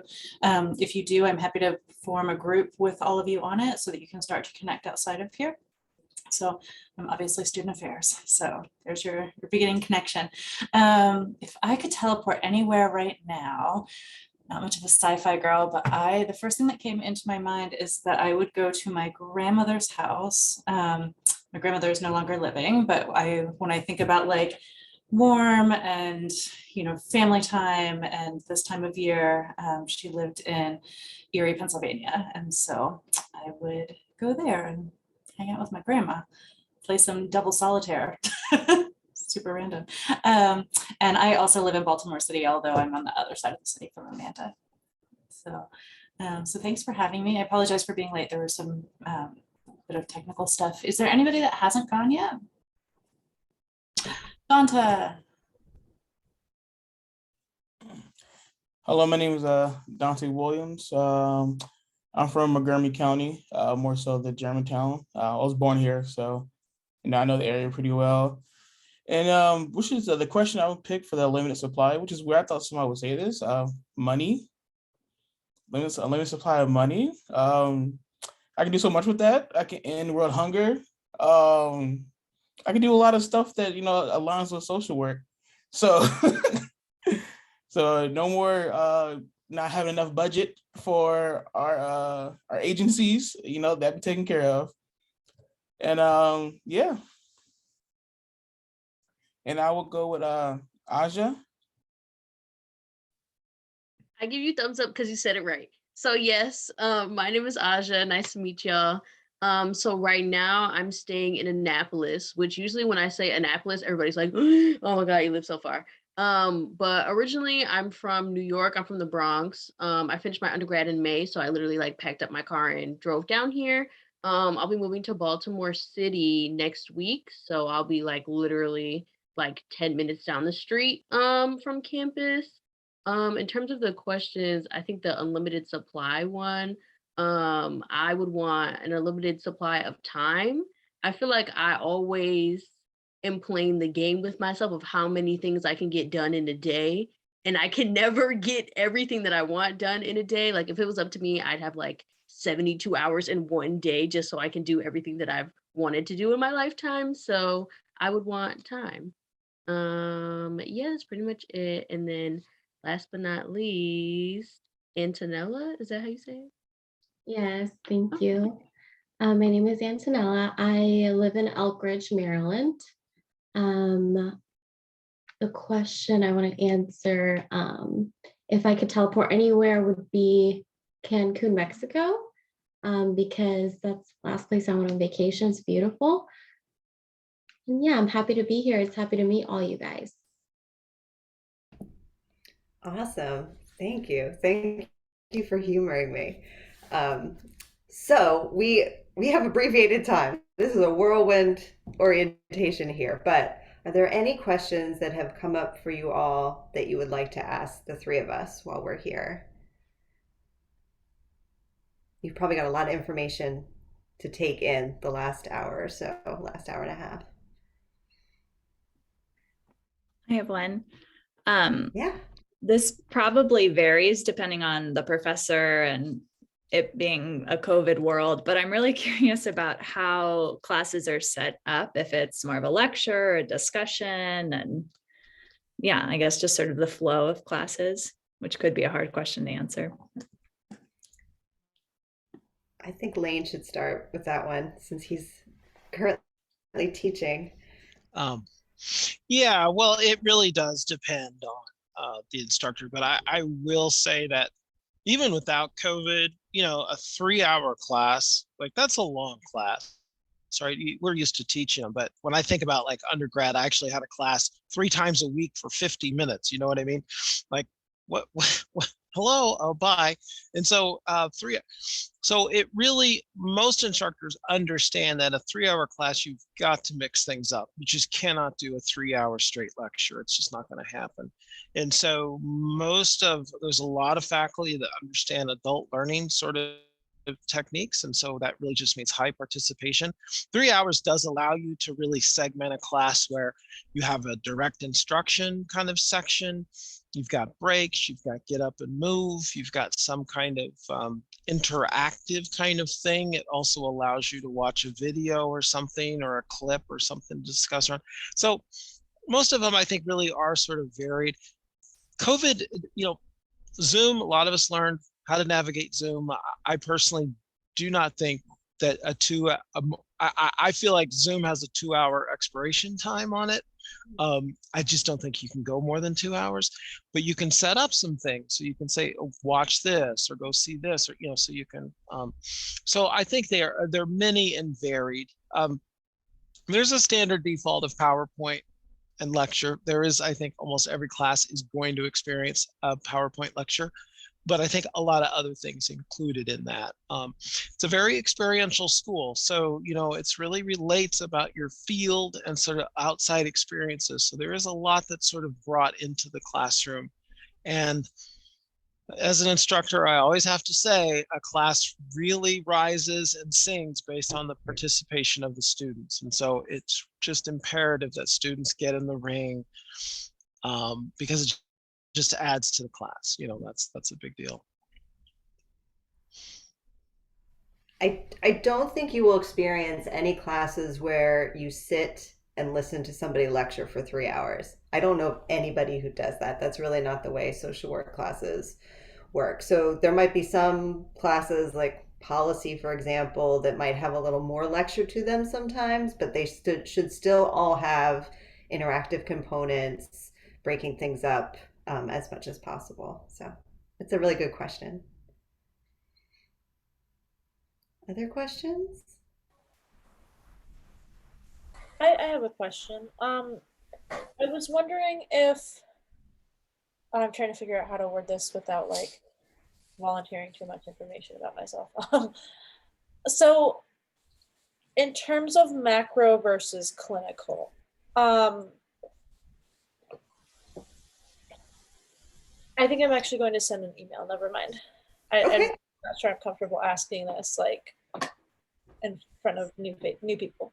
Yeah, that sounds good. And anybody here, if there's any questions you have that you would rather email either me or Dawn or even Lane, maybe we can put your email in the email address in the chat. Yeah, I can put it in the chat right now. Okay, thank you. It's nothing against you guys. I'm just a little shocked.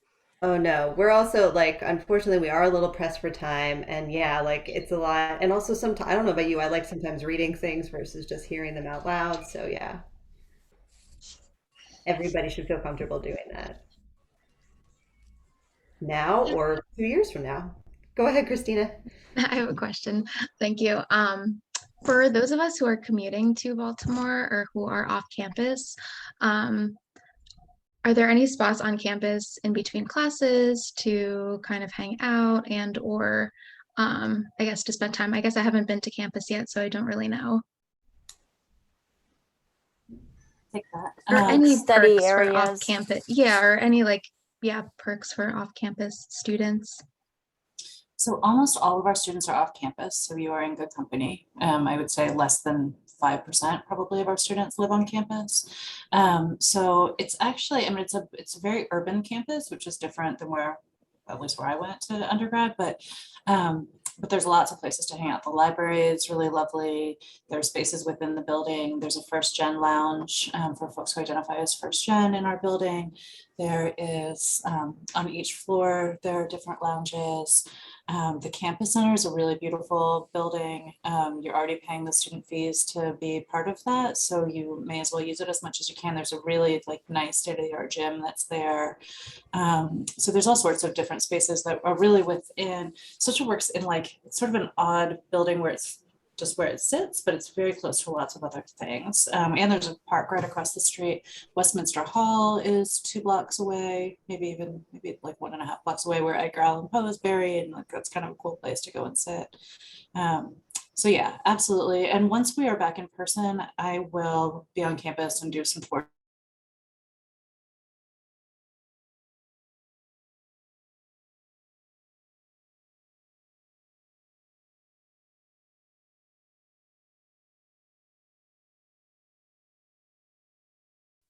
Hello.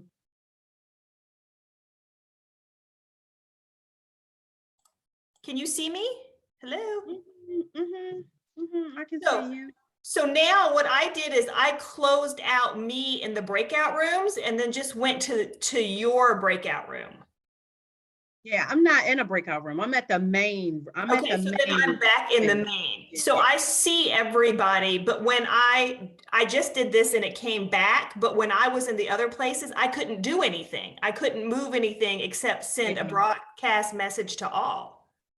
Yeah, I wasn't, some kind of way, the host was taken back from me right when I was trying, because it was Scott, it was Dawn, and it was Joan, and I was trying to make all of them co-hosts so that they could join the rooms that we assigned them to. And then Amanda was trying to tell them what to do, and they weren't listening to that either.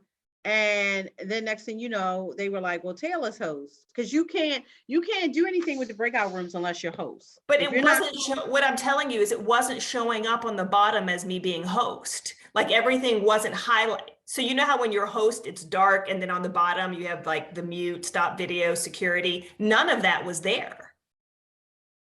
Yeah, because they were telling me that you were host. Yeah, and I was like, well, I don't know who's host Yes, because yes. all I know is it's not me. Yes. So, well, that's why I was sending broadcast messages, which made sense, me being host, saying, guys, we're just going to stay where we are. We're going to move forward. Jessica was fine. Joan, and I moved Joan to a room. And then She said Joan she didn't want to join that room because Shady Grove was in 7. But then I told her Shady Grove is probably all over the place because they didn't listen. We said for them to stay there, and I was going to put them in room 7. Yep. But this is right. So I'm going to close it. And I'm hoping that once we close, so. Yeah, it should be something that pops up on their screen that says breakout rooms is closing in a minute. Yep, I'm Looks closing. like everybody's coming back. So it says all participants have been given 60 seconds to leave their breakout room. Okay, cool. I'm gonna let Abby know that. Abby, oh, there's Abby. I'm here. So Simi had to leave, had an emergency. That's fine. Okay. Hello, everyone.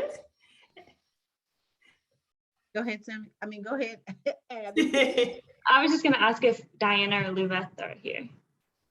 I saw Diana pop up. I thought so. I'm not sure about Luveth. I'm not sure. So we've got about 30 people coming back. We're going to give it a few seconds. This is a perfect example how amazing the team that we have here.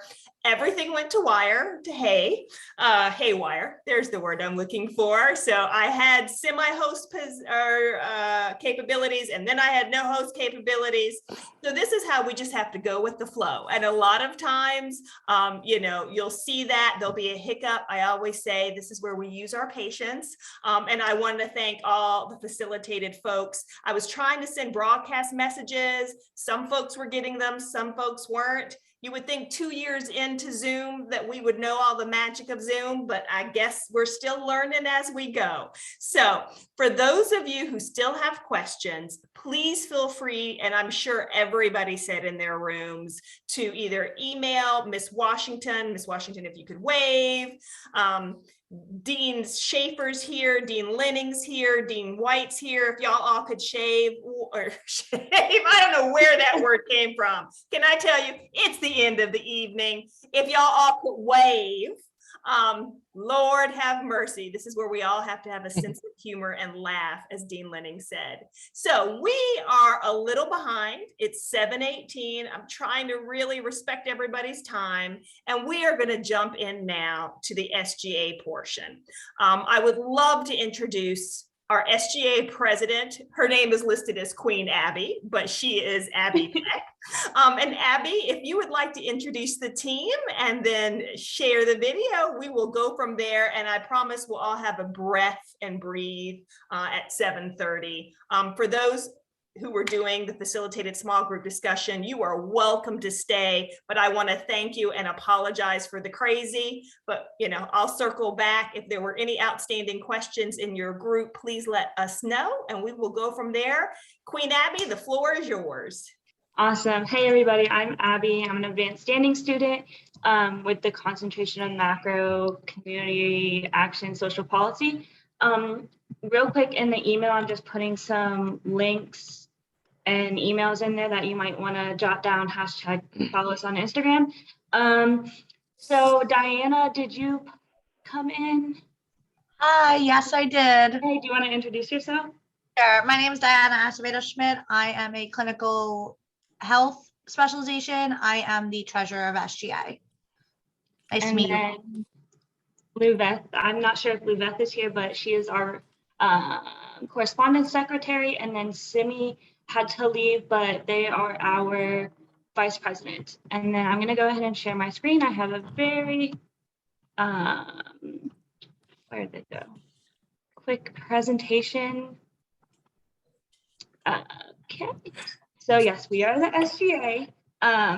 If you don't know, it's the Student Government Association. Can everyone see my screen? Yes, cool. So we just went over that. I'm going to loudly yell with my soft voice, we need a recording secretary, and we need it bad. So if you're interested in that, please look into that or email us with any questions. Just a reminder, we are here to support you. We are students, so we are all in this together. We know what everyone's going through. So please just know that we are here to support you. So our general body meetings, everyone is welcome to come. They're open to the entire school. They're on the first Monday of every month from 5 to 6 p.m. The link is going to be in the daily bulletin and also on the SGA website. Please check your daily bulletin every day. So we're just going to go through quickly some of the groups that we have. First is DREAM. DREAM is a disability justice group. Their leaders are, it's in my way, Dana, Libby, and Mary. They have been going on for a long time, and Dana really did hard work to keep it going. Our next one is the Anti-Oppression Work Group. They have no leaders, so if you're interested in that, please go to the SGA website and look at the description in their constitution and everything. Then we have Christian Social Work Fellowship. They also need student leaders. As you can tell, we need a lot of student leaders. And then the International Social Work Organization also needs leaders. I will say we are, like, because we're in a pandemic, international is quite limited. But if you're interested, I'm sure we could all find a way to figure that out. Macro Student Union, we have Eli and Holly and Ariana. They're awesome. The Macro Student Union is awesome. Go and join them if you like macro work. We have the Alliance, where their leaders are Tiara and Kayla, and they are the Alliance of an Anti-Racial Social Work Practitioners. We have OASIS, who leaders are Lezer and Jane, and that stands for Organization of African American Students in Social Work. I know I'm going to do this quickly. I just want to make sure we get through everything. Then we have the QCA, which is the Queer Community Alliance, and their leaders are Edgar and Jennifer. Then we have Lucha, Latinx. Oh, I'm going to butcher it. Who can help me with that? Unidos. Thank you. For community healing awareness. I will say we had some progress last semester, but we still need leaders. So if anybody's interested in leading that, that'd be great. Other opportunities. So like I said, we need a recording secretary. And then all of those groups. And then there's probably a few more groups that we did not mention on the supported groups on the website.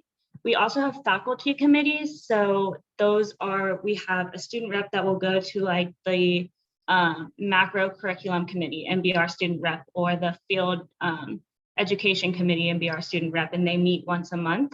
And then we also have USGA senators. So this always gets a little confusing, but so basically each school has a school social work, and then we have 6, but we don't have 6 right now. We're supposed to have 6 that go to the big SGA and represent the school social work.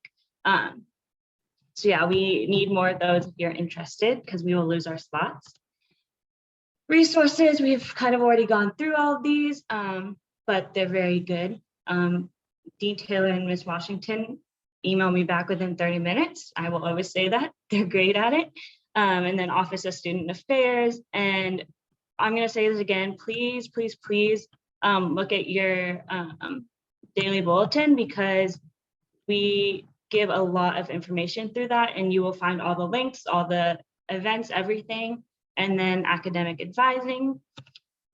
Okay. We've already gone through this. I'm going to go ahead and go past. So again, check your daily bulletin. Rest and self-care, very, very important, especially if you do join one of these groups. It can be a lot. Get involved, please get involved, please get involved, please get involved. And then, so just a brief overview of some efforts that students and faculty and staff have gone to combat institutional racism, which if you were with Julia, She works with the Office of Diversity, Equity, and Inclusion, but we also have a Diversity, Equity, and Inclusion Committee. So kind of like those, you could have a student rep on that committee if you are interested in that. We also have a task force that puts out a report, and that report will be coming out sometime. We did just get some data, so look out for that. Student government, we do a lot. For example, the e-board has done a lot of advocating for things within field this semester or last semester. So that's been very interesting. This is just a timeline of our like actions. I'm sure I can send this out to you if you want to read all of them. And yeah, so that's it. I know I went very, very, very fast, but I wanted to make sure that I had time to get questions. So if you have any questions, Diana and hi. Yes, Rodney. I'm sorry, I'm trying to take it off of mute. So, hi everybody. So I just have a question. When I was going to Morgan State University, because I came out in 2019, I graduated. I served on the STA board as the community service director for like 3 terms, and then also for like the student social work organization at Morgan, which we call it Urban Strong. I was Mr. Social Work. So I wanted to know, do y'all have a program where you have a position for like a community service director or advocate? So go ahead. No, because that would be something that I'm interested in doing, if you have that. So closest thing to like an advocate for the school that I would say would either be like a student rep on one of the committees, because you're like face to face with the faculty and being that voice for the entire student population, or the senators that go to the big SGA. But yeah, did that answer your question? Yeah, that answered my question, but that's something that I was interested in doing, like trying to get more community service, especially once I start and getting us to participate like with other schools as well, you know, once the COVID dies down. Yeah, so we don't really have much that would go to like whatever other schools are around here. We do have things that would go with like the law school and the dentistry school. So if you're interested in that, you can email us and we can give you more information. Thank you. I have a quick question. Yes. I know we're short for time, but would you mind posting in the chat the information for the SGA group that claimed to be, what was it? It was about, it focused on like anti-carceral and abolitionist praxis. Yes, I will do that. Any other questions? And just to share, and I'm assuming it's Hannah, this is Dean Taylor. Sorry for jumping in, Abby. There is online, and I can make sure that I post it in the chat, a list of all of the SGA groups, an in-depth discussion of what they do. There's a plethora of information. Rodney, there's also some other information about what is done community-wise, and it sounds like you might be interested in either SWACOS or Promise Heights with your background. But these are questions that I'm sharing, or that you're all sharing, that email Ms. Washington and or myself. We may not have the answers, but we'll get you to the right person. Thank you. One more minute and then my time is up for being a queen. Anything else? Diana, do you want to say anything? Are you still here? Hello. I'm still here. I just want to say, being part of SGA is really great. Being a voice for the student body on those committees is super great experience in learning how to, talk alongside faculties, be the voice of a group of students. So it's really a great opportunity if that's something you're interested in, for sure. And I think it just comes with its own sense of you're being the voice, as social workers, we're the voice for our clients, and to be the voice for our student body is always a great thing to do too. Awesome. Well, that is my time. If you have any questions, I put our our SGA email and my email in there, and our Instagram. If you feel like DMing us, I'll reply.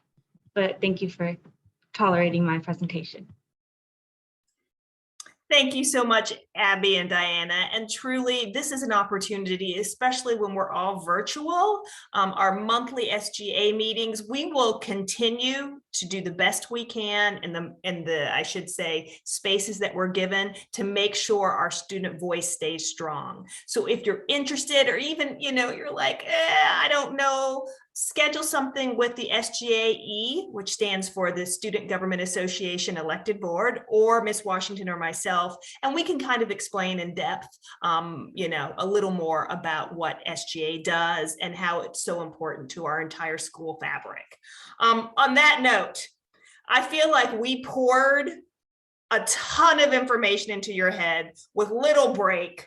We had some technical difficulty that I'm going to call gremlins. So for those of you who are in the 80s who watched that movie, that scared at the time the crap out of me. It's really sad when I think about gremlins scaring me. But we had some gremlins in our IT, but we got through it. I am going to share now that we can have a 5-minute break, come back. The next part 4, is really Q&A. And we're really going to talk about campus resources in a very macro sense, meaning a very large sense. We'll talk about what some of the resources are on campus, a little bit about the writing centers, everything about financial or contacts to financial aid. The reason that we're doing this, and this is optional for folks, you don't have to stay, is that usually the first couple of weeks, you don't know what you don't know, so you don't know what to ask. And then panic sets in because you're like, I think I'm supposed to be doing this and I don't know who to talk to. So we have created a 3-page resource sheet, but I didn't want to throw that at you because frankly, sometimes too much information is overload, right? So how about this? We're going to come back at 7:37 for those who choose to.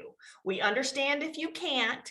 It's going to be helpful. It'll be a space where Ms. Washington and I can answer some other general questions. Other than that, I want to, for those who have to log off, for those of you who have small children, and sometimes fur babies can be called small children if you got to walk your dog or whatnot, we will post this in a couple of days online. We will ask you from this point on to check your University of Maryland email. I got a few emails from folks saying that you had some problems, but that you've contacted IT. That should be resolved pretty quickly because starting soon, you will be only getting stuff from the university email. So that's a priority, okay? So from here on, university email, thank you so much. We will come back at 7:37. In the meantime, go get a cup of coffee, stop the kids from fighting, and we'll see you in a second.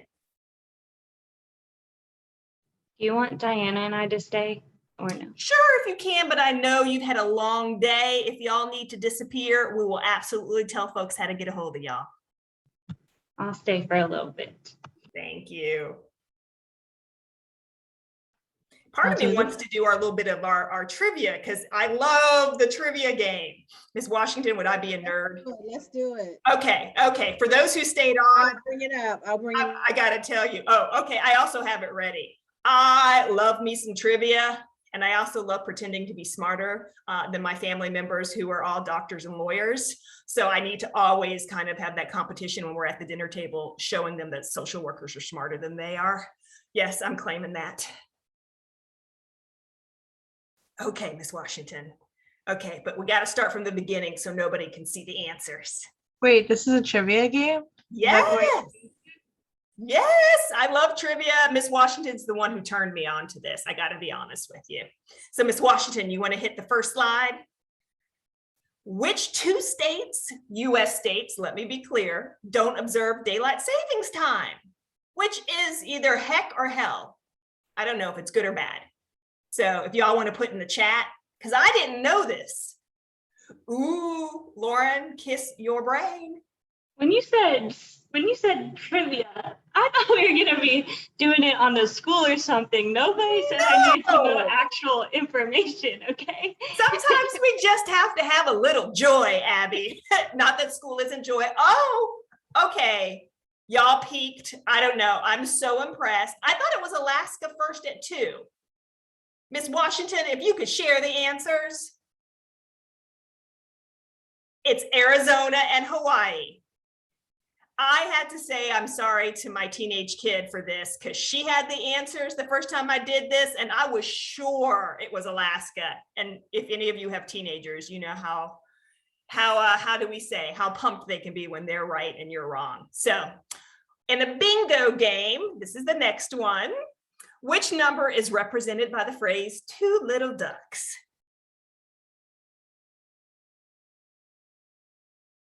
I know, right? Think about it though. It makes sense if you think really hard. Okay, Sylvia, I kissed your brain. Sylvia got it. 22. Oh, you're good. You're good. You're going to be on my team if we ever have to play Family Feud against like the School of Dentistry or something. So question. I Know Why the Caged Bird Sings is an autobiography about the early years of what inspirational African-American writer and poet? Thank you. Thank you. Because I'm sorry. Yes, I call her Mother Maya. I appreciate the too easy. Can I tell you, I miss her. I miss her. I miss sometimes Whitney Houston. I'm loving this, that y'all do know this and you're so fast. Okay, which Disney song, or which Disney film, I should say, features the song When You Wish Upon a Star?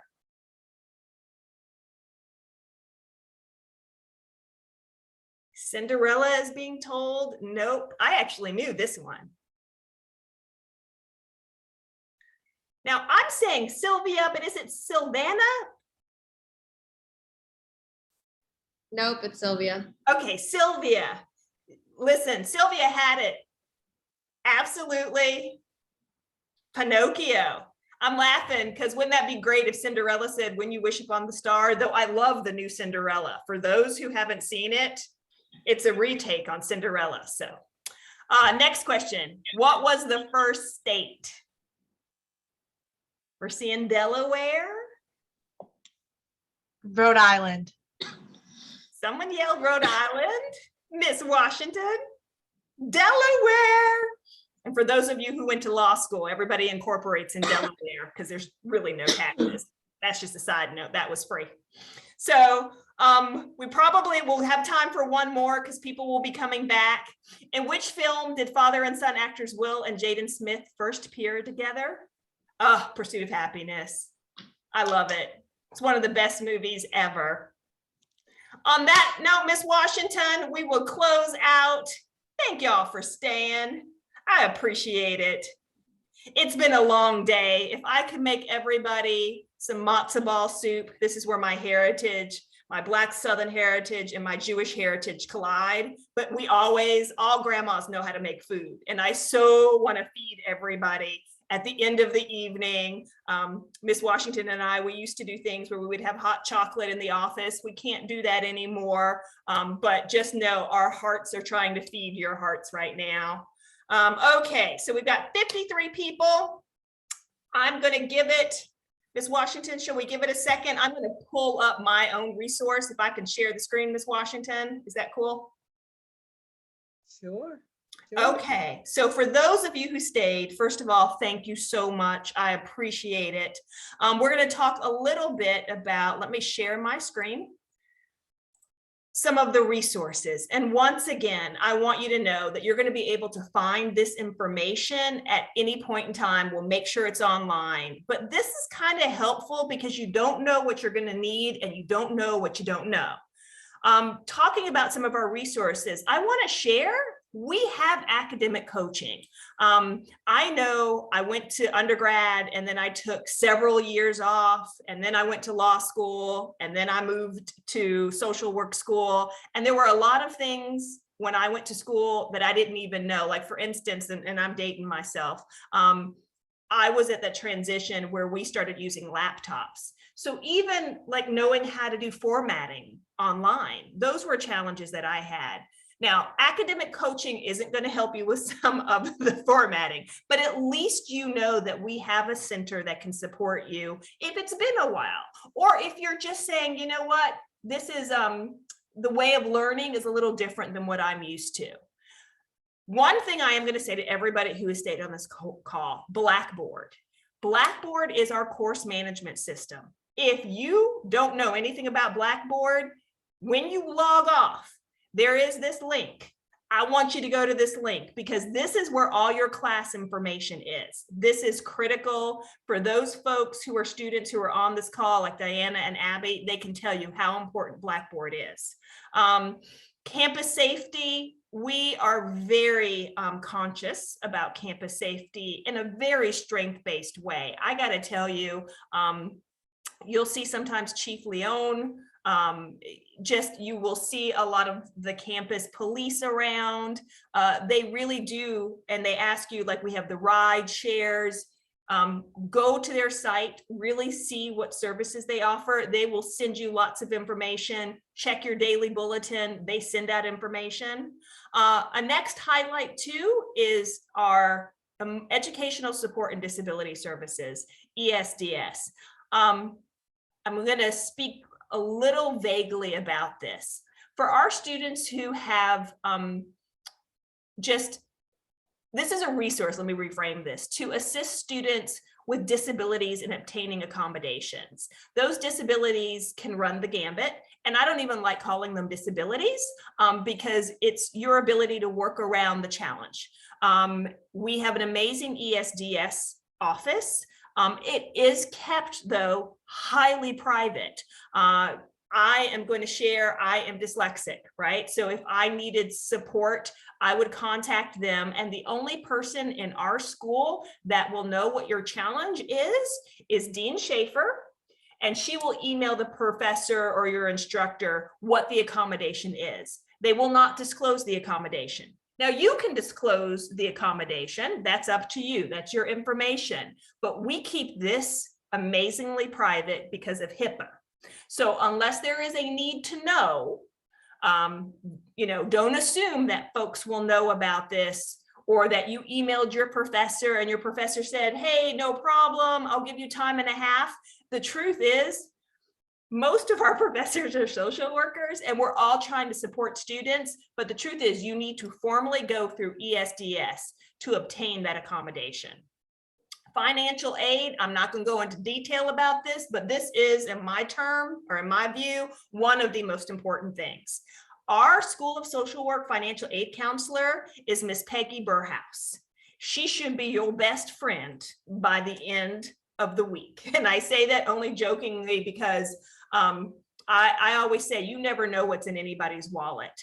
If you are struggling, let's say, God forbid, I'm knocking on wood, the last 2 years have been so incredibly challenging for our students, and the budget that you came in school with looks different, okay?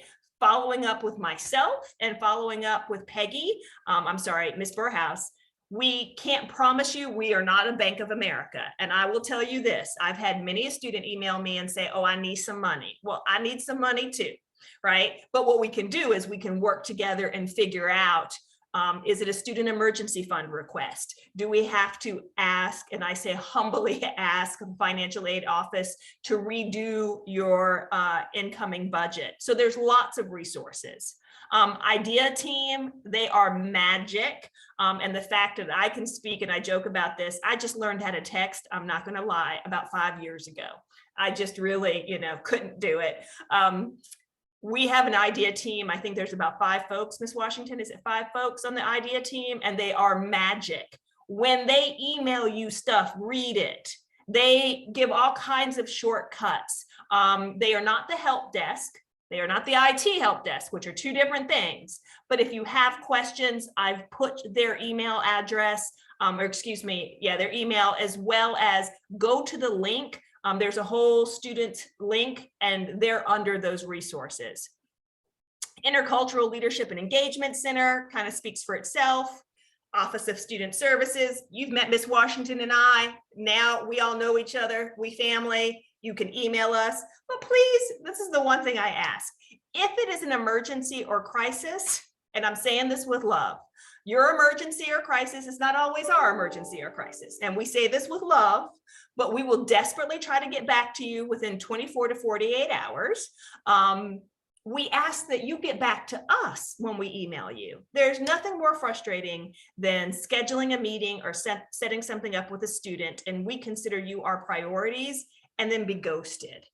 That can get really challenging. So we really ask, like, we get it, you know, things happen, but just keep us in the loop, contact us. Please don't start emails with, hey, boo. I might have something to say about that, but just, you know, like I said, just respond to the emails we send or send us emails about questions. SGA, President Abby Peck was able to share a little bit more about that. Student Counseling Center. The last 2 years have been,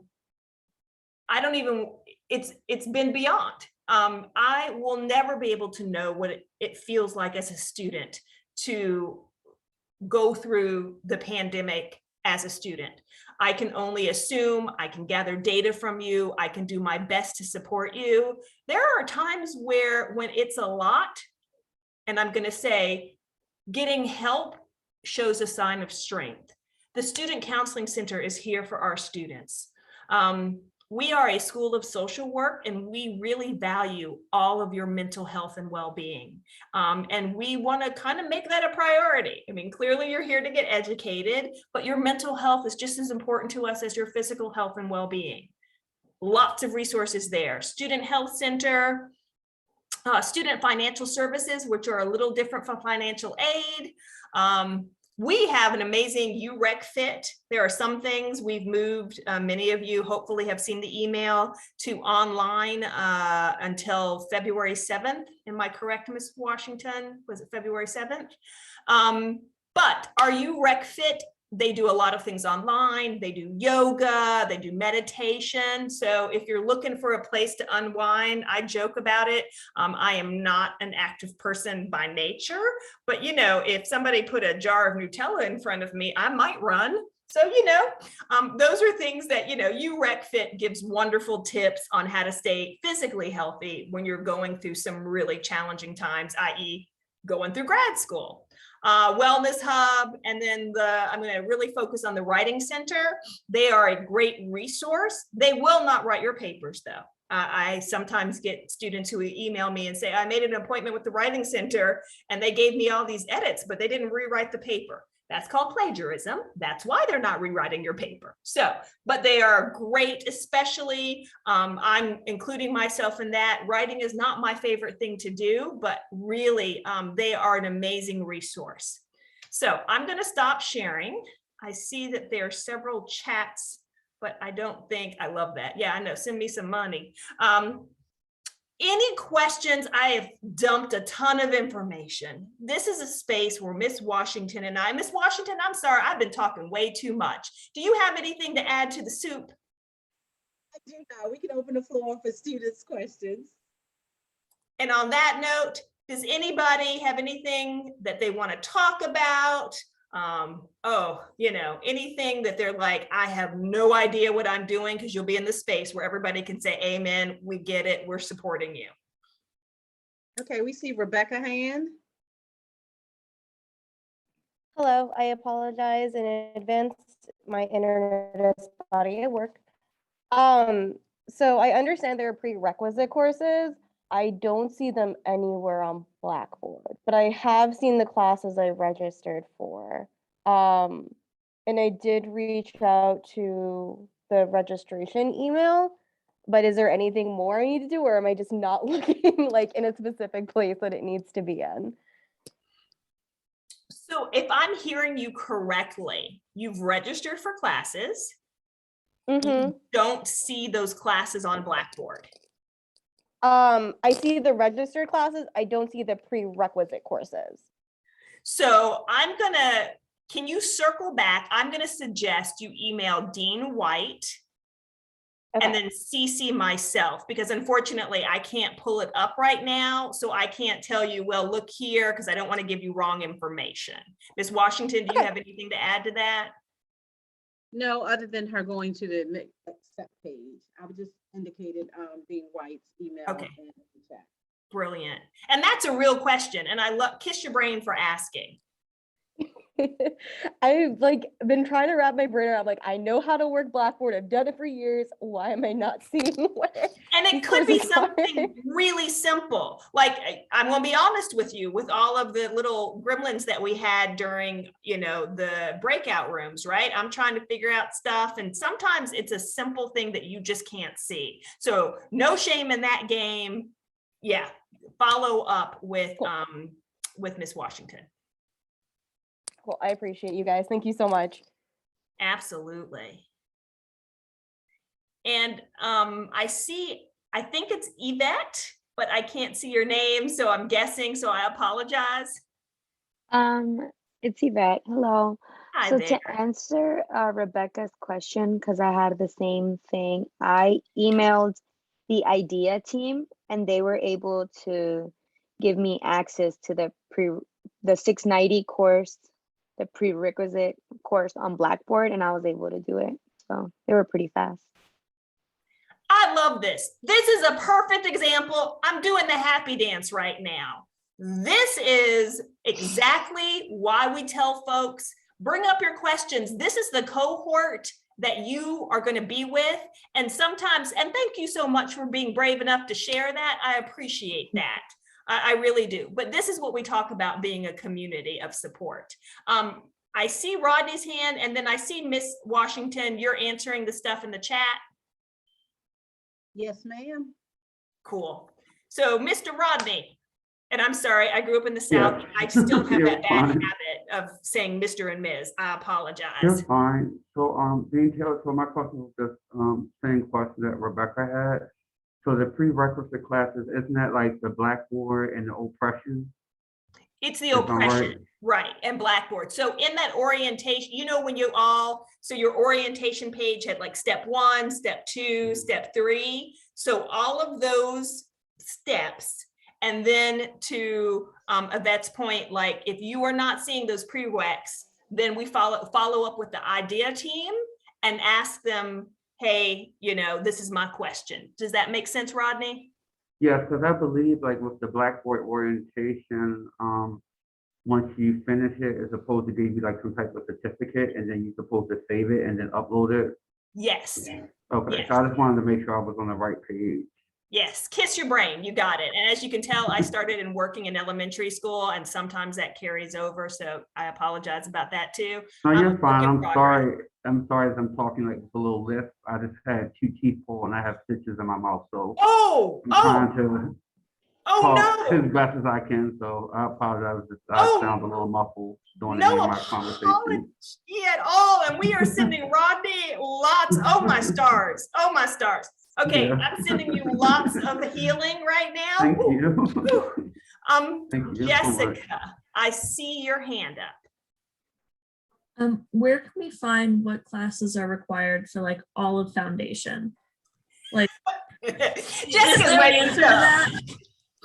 So I'm going to share with you. So when you the link to all of the did you see the link when you registered to all of those classes? That's okay. Or so Miss Washington, maybe I'm not describing this correctly. Maybe you can help. So when you're registering, you saw your classes, right? Yeah. So for foundation, there are specific classes that you need to take before you can move on. I'm going to say, because some classes are changing, I don't want to give names of classes because things are changing, right? Some classes we're offering online. There's a lot more options. Follow up with Nakia Sherman. Does that make sense? When I say follow up, ask her specifically about the foundation classes, and she will send you the link. Or if you have any questions specifically. So you want to know what foundation classes you have to take. Like I'm saying 631, communities and organization. Is that what you're asking? Yeah. Okay, so yes. So I'm going to say follow up with Nakia Sherman. So like 631 will be a basic class that everybody has to take. And that's communities and organization. And that's the class that I know so well because I used to teach it, right? But then there are some foundation classes that if you're going into one area, let's say you're going into Title IV-E, that you may need specifically for Title IV-E. There are some foundation classes, so it can get a little muddy, and I don't want to give you incorrect information. So let's just have Miss Nakia Sherman, and if you have trouble finding her email me, and then I will email you her, and I'll do an introduction. She is lovely. That's the other thing. Everybody on this call, Nakia Sherman, and let me just be really blunt, she is charming. She's got an English accent. So even when she's telling me bad news, it just sounds so delicious. And I'm like, okay, keep talking. But she should be a person that you have on speed dial, not in a negative way, but she knows intimately. Let's say you decide you want, and maybe Abby and even Diana can talk to this, when you're making your decision about whether you want to go macro or clinical. She is a great resource to bounce things off of. What will that look like? For part-time students, thank you, Kayla, I appreciate that. Especially for part-time students, because your schedule will look a little different than maybe a traditional full-time student. So what you're taking your foundation, and I don't even want to say foundation year, your foundation might look a little different than somebody else who's going full-time. And I feel like that was a lot of verbiage for a really easy answer. Abby, do you have any suggestions, having recently gone through this? Well, I did not do a foundation year, so I don't really. But all I can say is you have your cohort, and I know that the foundation year that I've seen this year are really supportive. So just get to know your fellow students, and they are going to be very helpful. Thank you.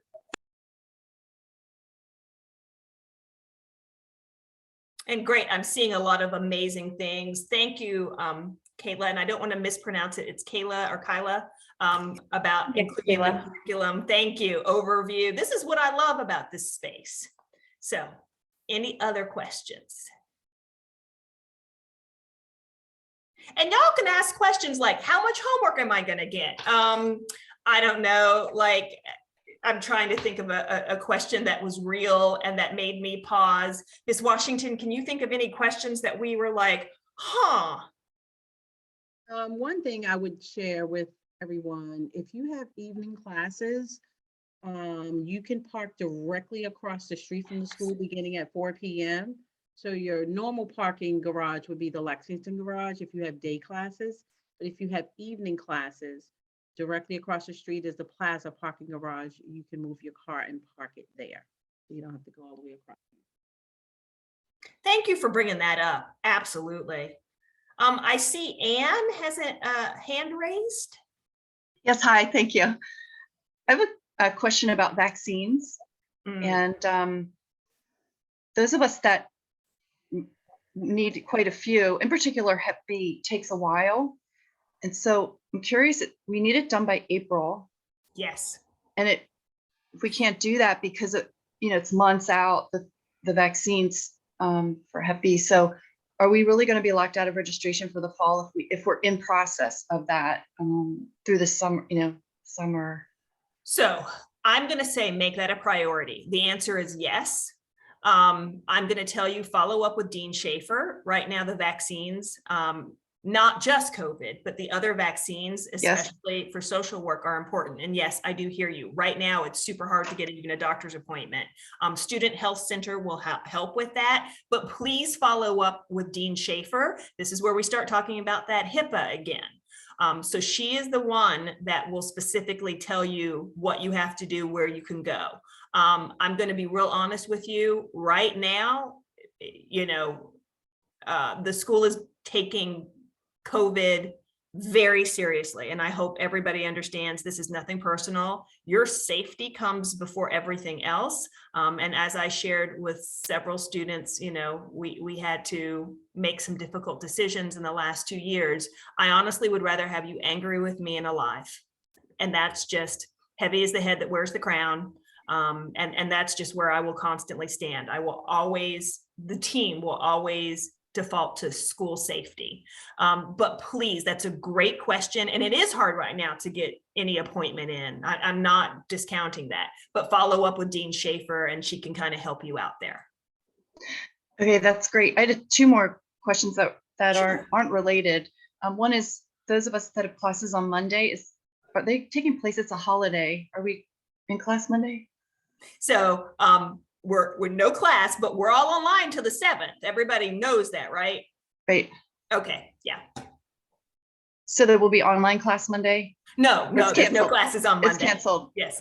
And- Well, it's not, it's a holiday, right? So we're gonna celebrate Dr. King, as always. But so it's not canceled, there's just no classes. Okay. And there's a shuttle fee on our bill, but if we're not using the shuttle, we're still responsible for that. Yeah. This is Okay. one of those collective impacts. And it really, I got to be honest with you, I look at all my bills and sometimes I'm like, ugh. But yeah, we can't navigate our way out of that. We've tried. Okay. Thank you. No, thank you. Next question, Miss Pamela, I see your hand up. Or wait, I'm sorry, I saw Yvette's hand and then Pamela's hand. So I'm trying to keep everybody in order. So this question is more for instructors if they're here. So, how long, like, have you usually taken to make a course available on Blackboard? Because I was told that that's up to the instructor to do. And I do have one of my 600, I think that's not available yet. And I'm just like, is that like a last minute thing, like the day before, or I don't know. So here's your brain. That's a good question. So basically you're like, are y'all doing last minute stuff, putting it online? The truth is all courses, so I don't want to overwhelm you, but there's so many licensing things. We can't just make up a course. I would love to have a course called the Henriette Taylor and Denzel Washington course, right? Be great. And you know, we have to go through approvals. So just because the course isn't on Blackboard, and it honestly should be on Blackboard, all of the information, the syllabi, everything's ready to go. They just may not have checked the box to release it yet. Does that make sense? Okay. So Okay. everything has been vetted. So 631, even though we may have 70 instructors who are teaching 631, and teaching is an art, right? The way I teach is very different from the way Miss Washington teaches. But we all have to teach the same material, not the exact same way.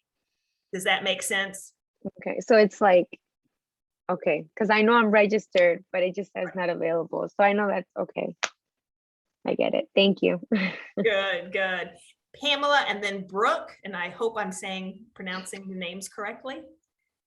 I am just curious about books, if for these first two courses, if there are books and where I should look to find that out. Yeah, just trying to figure that piece out. Awesome question. Use your syllabus. The books will be on the syllabus. Now, I'm going to say this as a frugal person and as a frugal professor.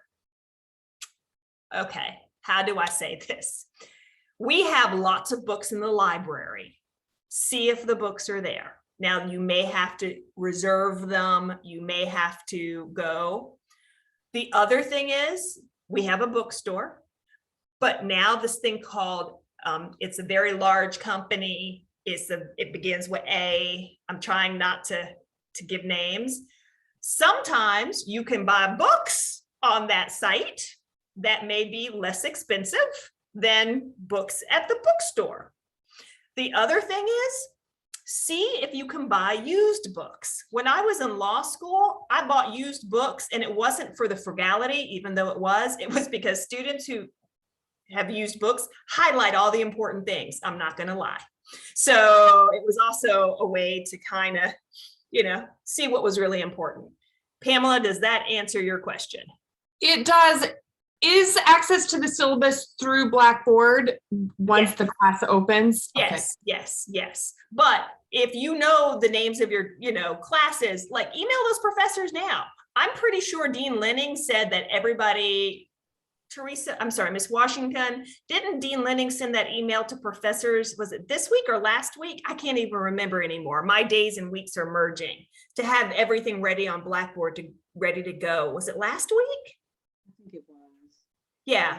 So if you're still having problems with that, I'm going to suggest, yeah, everybody, honestly, for the most part, Blackboard, your classes should be up and ready. So if you do have a problem with that, definitely follow up with the idea team. Maybe there's something on your part, but those syllabi should be up. Read your syllabi.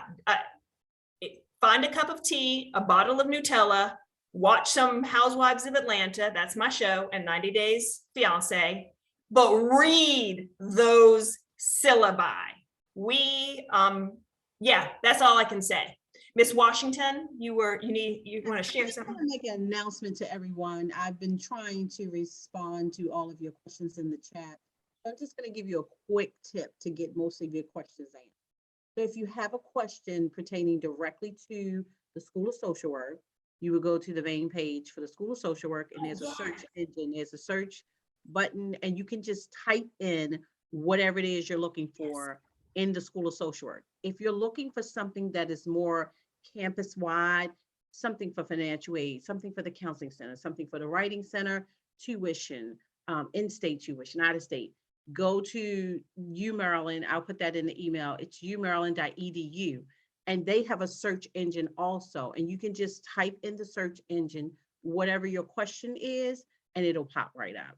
Now, if you're unable to find something after you do that, feel free to reach out to Dean Taylor or myself. Ms. Washington, this is why, let me tell you, Ms. Washington and I are partners, work partners. I'm learning words have different meaning. We're work partners, and we are the yin to each other's yang. And this is why I believe in having community, because two brains are better than one. So I hope you can see, I went to the website, the School of Social Work website, and here is the search engine. You can put a lot of information in and it will pop up. In fact, your generation probably knows more about how to use this than I do. So just putting that out there. Brooke. Hey, I just had a kind of a more general question about virtual learning and communication. It'll be my first time like learning or working online, so I don't have that much experience with it, and I'm kind of curious about the School of Social Work's like culture around that. I was really looking forward to in-person learning, and I'm wondering how you all find ways to kind of like organically connect with people, or is it very much like you schedule a call with someone that you want to talk to and you do a one-on-one call, or are there good ways to connect with other students and faculty that I might not know of? I love that question. And let me be honest with you. I don't think if you had talked to us 24 months ago and had told us that we would be teaching virtually, we used to fight about this saying, oh, it couldn't be done. We can't do it as social workers. Are you kidding? And then COVID happened. So I'm going to use a strength-based perspective. Is it the best way? Maybe, maybe not. Are we coming up with new options every day? Yes. Brooke, absolutely. Like for instance, I have office hours and I send out, and you will be part of our community, that I keep a Zoom room open every Tuesday night from 5 till 6, because I think life happens before 9 and after 5. I also have office hours from 12 till 1. Abby can attest to it. Even if you can't make it that time and you need to talk to somebody, Miss Washington and I will make that work. I think there are a lot of ways that we're trying. The truth is, I can't feed you matzo ball soup over the internet. There's nothing I can do. Maybe I can give you a recipe. Maybe I can give you a recipe for friendship tea, but there's nothing like that giving you a hug to celebrate something, or giving you a hug when something challenging has happened. And we want to recognize that. On the other hand, we offer constantly, almost to our detriment. Friday night, we used to have, there's something called a peer one-to-one mentoring program. And I hope when you get the emails that you really think about joining that, right? Where it's a student who, has had a semester or two under their belt, and they volunteer to mentor an incoming student.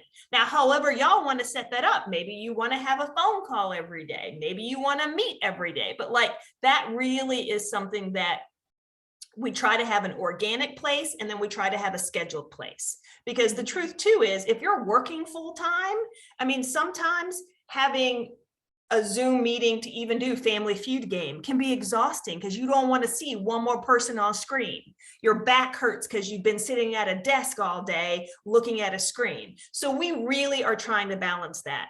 I want you to be kind to yourself. If things with learning took an hour, add an hour and a half. This is where y'all are, you know, your own super strength. You know what works and what doesn't work.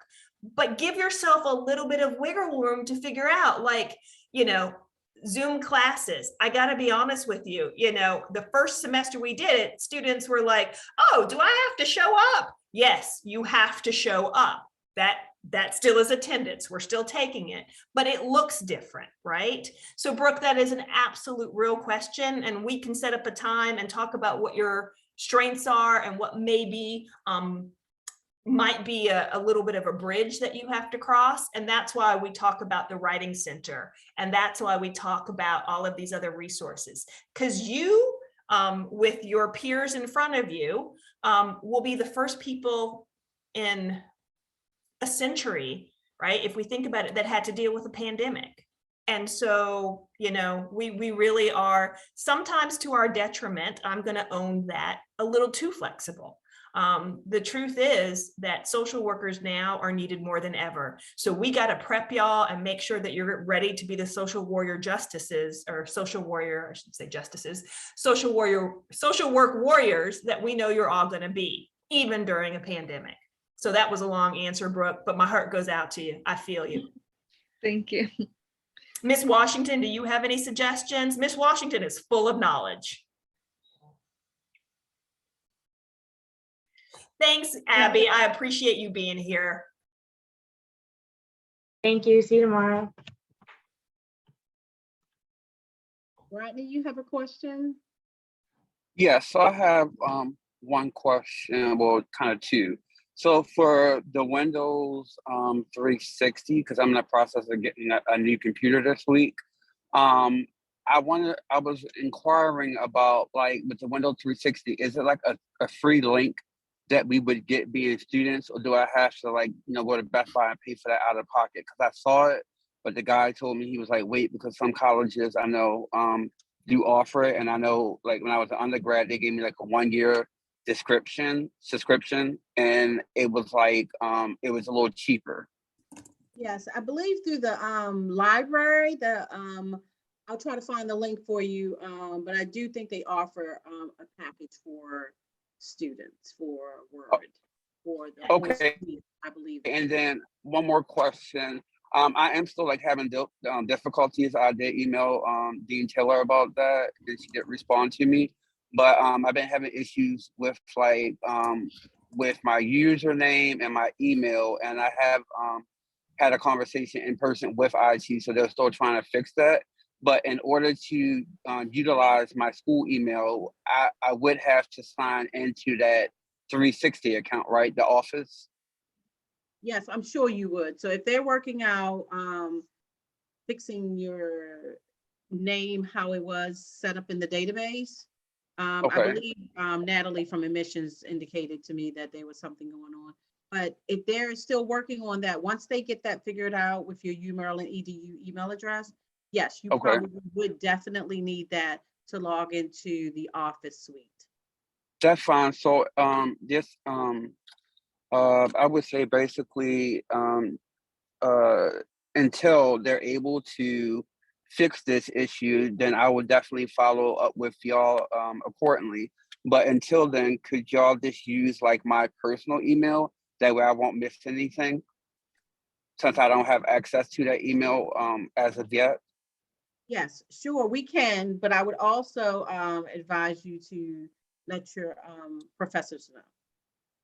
Okay, yeah, this should definitely be fixed by the time next week when classes start. But just, you know, just for, like, the link tonight and the PowerPoint slides, if you could, you know, just use the email that is listed, that way I'd be able to get them, please. So Rodney, I'm also going to say this too.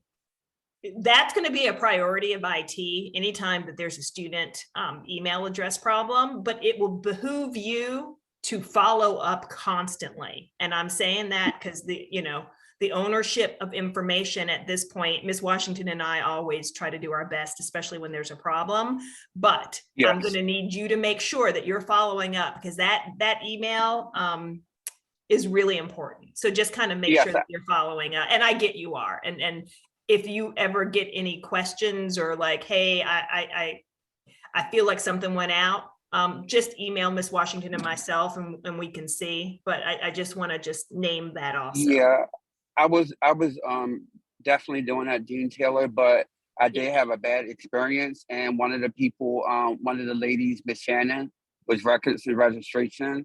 When I was contacting the IT department, I don't know who it was, but it was like two gentlemen that were very rude. And like I told them, I'm new and I'm learning how to navigate. So I didn't appreciate their tone of voice or their rudeness. So I did have the lady in records and registration, and I did bring that to their attention that, you know, I am a new student and I'm going to ask questions. So you have to be patient, you know. So I'm going to hear that and name that. And you the felt. questions may be a little irritating, which I didn't think they were, but then, but he wasn't really too welcoming, the guy that assisted me. He was very rude.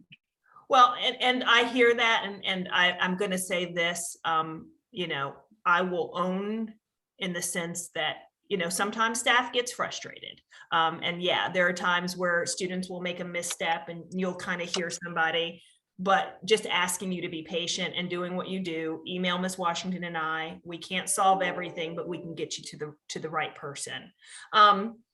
I want to be respectful. It's 8:16, and Thank you. And I'm sorry, Rodney, I didn't mean to cut you off. I apologize. And I know how frustrating that can feel when you're like, you know, dudes, I'm trying to figure this all out. It's overwhelming. So we do hear that. And Miss Washington and I will follow up. I mean, really, Miss Washington, you have no idea how much magic she does behind the scenes. But I do want to say it's 8:16. I know y'all are exhausted. You've had so much just given to you. I want to say go watch some really silly television. Like I said, 90 Day Fiance is my show. Find a horrible vice that's safe. But go do something mind numbing. Eat Nutella out of a jar. If you have any questions, I'll be checking emails. Ms. Washington and I are going to log off for the evening. I'll start checking emails again tomorrow. And we are so excited to have you here. So congratulations. Honor all the hard work, and we will see you on the flip side. Have a good evening, everyone. Congratulations again. Take care. Good evening. Thank you so much.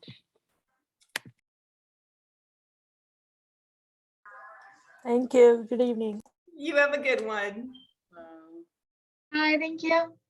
You have a good evening. Bye.